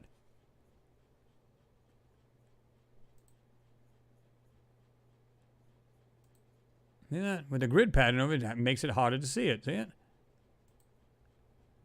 The way they do that is to block out these details so that you cannot see it. Rick C said, "Gotta go. Thank you very much. You are great." Well, I appreciate that, Rick, and thanks for being here.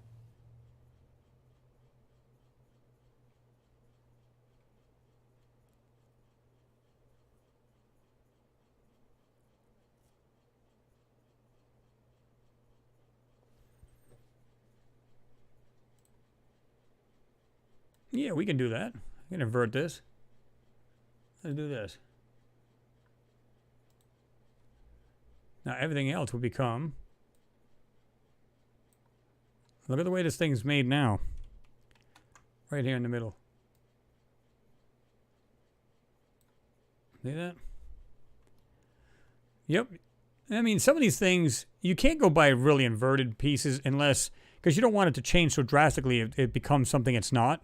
I've seen channels do that where they, like, it could be anything what they're showing, and they'll invert something just to make something out of it. It's like, no, you don't want to do that either, because that's not the true photo. Now, don't get me wrong. I've stated way in the past where I said, I think some of these photos are inverted, and they're doing that to hide stuff, and it could very well be. Like this piece right here.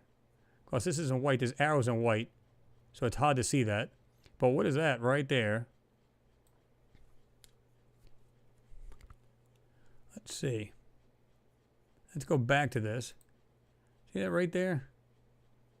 When you invert that, almost looks like a freaking pencil on there. See it? Right? Well, I didn't keep the layer, so that's why I did that. We just invert it again. See that? Almost looks like some kind of cylindrical piece sitting on there.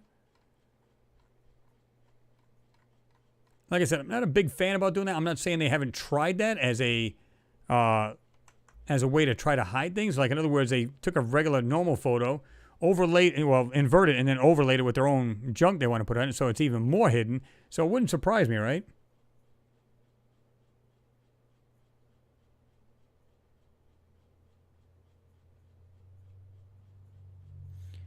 There you go.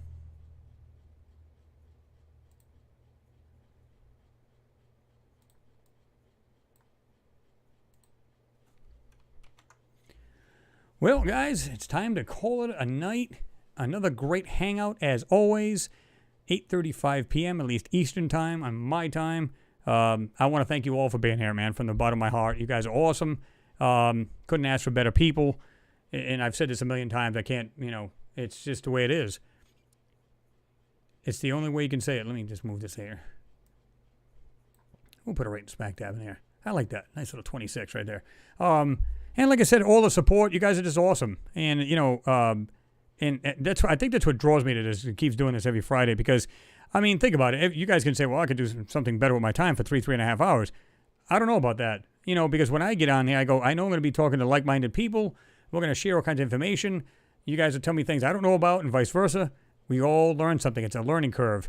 And like I said, about many of these anomalies, we don't have a clue what these things are. We can only guesstimate or take a stab at it, speculate. You name it, that's all we can do. Because, again, we cannot go there and handle it and say, oh, it was our mistake. It's not that. It's this instead. There's no way of knowing this. We can only say, well, it kind of looks like that. Although we can't say that looks like anything else but a 26. It's right there. But some of the anomalies that we see in the background of these things, they look intelligently made. So we just kind of guess as to what this stuff may be. But nonetheless. So, again, another great hangout. You guys are the best. I've always said that. I don't think there's another Let me make this just a hair bit better if I can find this here. Oh. Let me see it. I just had it. Another great hangout, as always. You guys are awesome, and I've said that. All the support, doesn't matter what kind of support it is, it's support regardless of the channel. And like I said, I know I might sound sickening when I keep saying, guys, spread the word, get the stuff out, give me the thumbs up. It helps the channel, it gets the stuff, it actually does. And if you guys are just like I am, you want other like-minded people to also join us. I've noticed a lot of people are new in here, and that's awesome. I love that because, and I don't want to sound like chauvinist, but I love the idea of women doing this too, because most women, they're just doing their thing like guys would do. Like, in other words, they just go out and have their everyday life, and that's the end of it. But when I see women doing it, I love it because they're really in-depth in this, and I know people, good friends of mine, they're women that just absolutely, they delve into this stuff, and they absolutely love it. So cheers to all the good women out there that just love this stuff too. It's like, because it's like everybody wanting to know this stuff. They want to know the truth, what this might be, what it may not be. And just to have that kind of like-minded attitude, I just love it. So, that's the way it should be, right? So anyway, guys, I'm going to let you guys go. And like I said, if I have a video, you guys will see it, and it won't be until maybe the end of the week, possibly. And if I do, I'll tell you guys whether we're going to have a hangout or not. Because, again, need that week off. It's been crazy here since this BS has started. I don't know about you guys, but I'm so over it. I can't wait till it ends. But be safe. Wear the mask. I mean, most people are like, F that thing. I don't want to wear that. You can't be selfish. Whether you want it, get it or not. Some people are like, well, hell no, I don't want to get it. But the way I look at it, it's like the last thing you want to do is bring it home to your loved ones because you may be fine. But, let's get this thing to, diminish so we can get over this crap. I'm so tired of seeing it and hearing it. It makes me sick. So, and I know you guys are on the same page I am, right? So, let me just go back down here. Divine Catalan said, I love history, period. Yeah, anything to do with that, right? History. William John, you said auto thumbs up when I come on the channel. Well, and I appreciate that, right? Now, you do have these little clowns that, you got, 4 thumbs down. Come on. I mean, it's like we're not speaking in absolutes here, right? Some people say, oh, he's seeing things. He's saying it's exactly this. No, I'm just speculating as to what the stuff can be. And being truthful, because they'll say, oh, it's, what was that one? There was one comment that said, oh, this is a conspiracy channel, I'm out. There's nothing conspiracy about facts. When I say the photos being doctored and they're being, manipulated and censored in some way, I can prove that. So it's not conspiracy, it's actual fact. Now, what these things may be is just speculation and guesses. That doesn't mean it's conspiracy. You know what I mean? Got an itchy throat. No, it's not corona, I promise. So, yeah. But, you'll get that.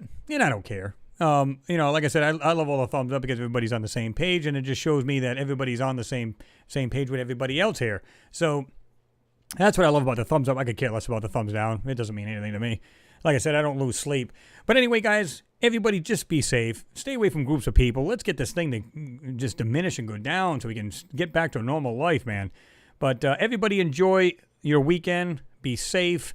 I'm going to do my best to have a little R&R, chill out for the week.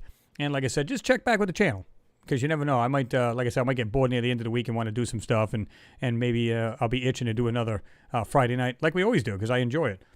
Anyway, guys, again, thanks for all the support. You guys are awesome. You guys are the best. Love you all. And that comes from the bottom of my heart. It's I've grown so close to you guys in the community. And that's what it is. It's just like friends we'd have over, for dinner or whatever. And just talking about this stuff. And it's like every Friday and it just get to hang out with a fine bunch of people. So give yourself a pat on the back for also doing these, getting into these photos. You guys are suggesting pans to look at and stuff like that. That's awesome. Because that means you guys are diligent on this stuff and really looking at this stuff yourself. So, again, kudos to you guys. Anyway, guys, have yourself a great night. Great weekend coming up. So, you guys are already into Saturday morning. So, well, I got to work tomorrow. So, yeah, hopefully that'll get over quickly and I can stop my weekend. My weekend and my week coming up. So, anyway, guys, have yourself a good one. Have a great night, weekend. And we'll see you guys soon. Peace, guys.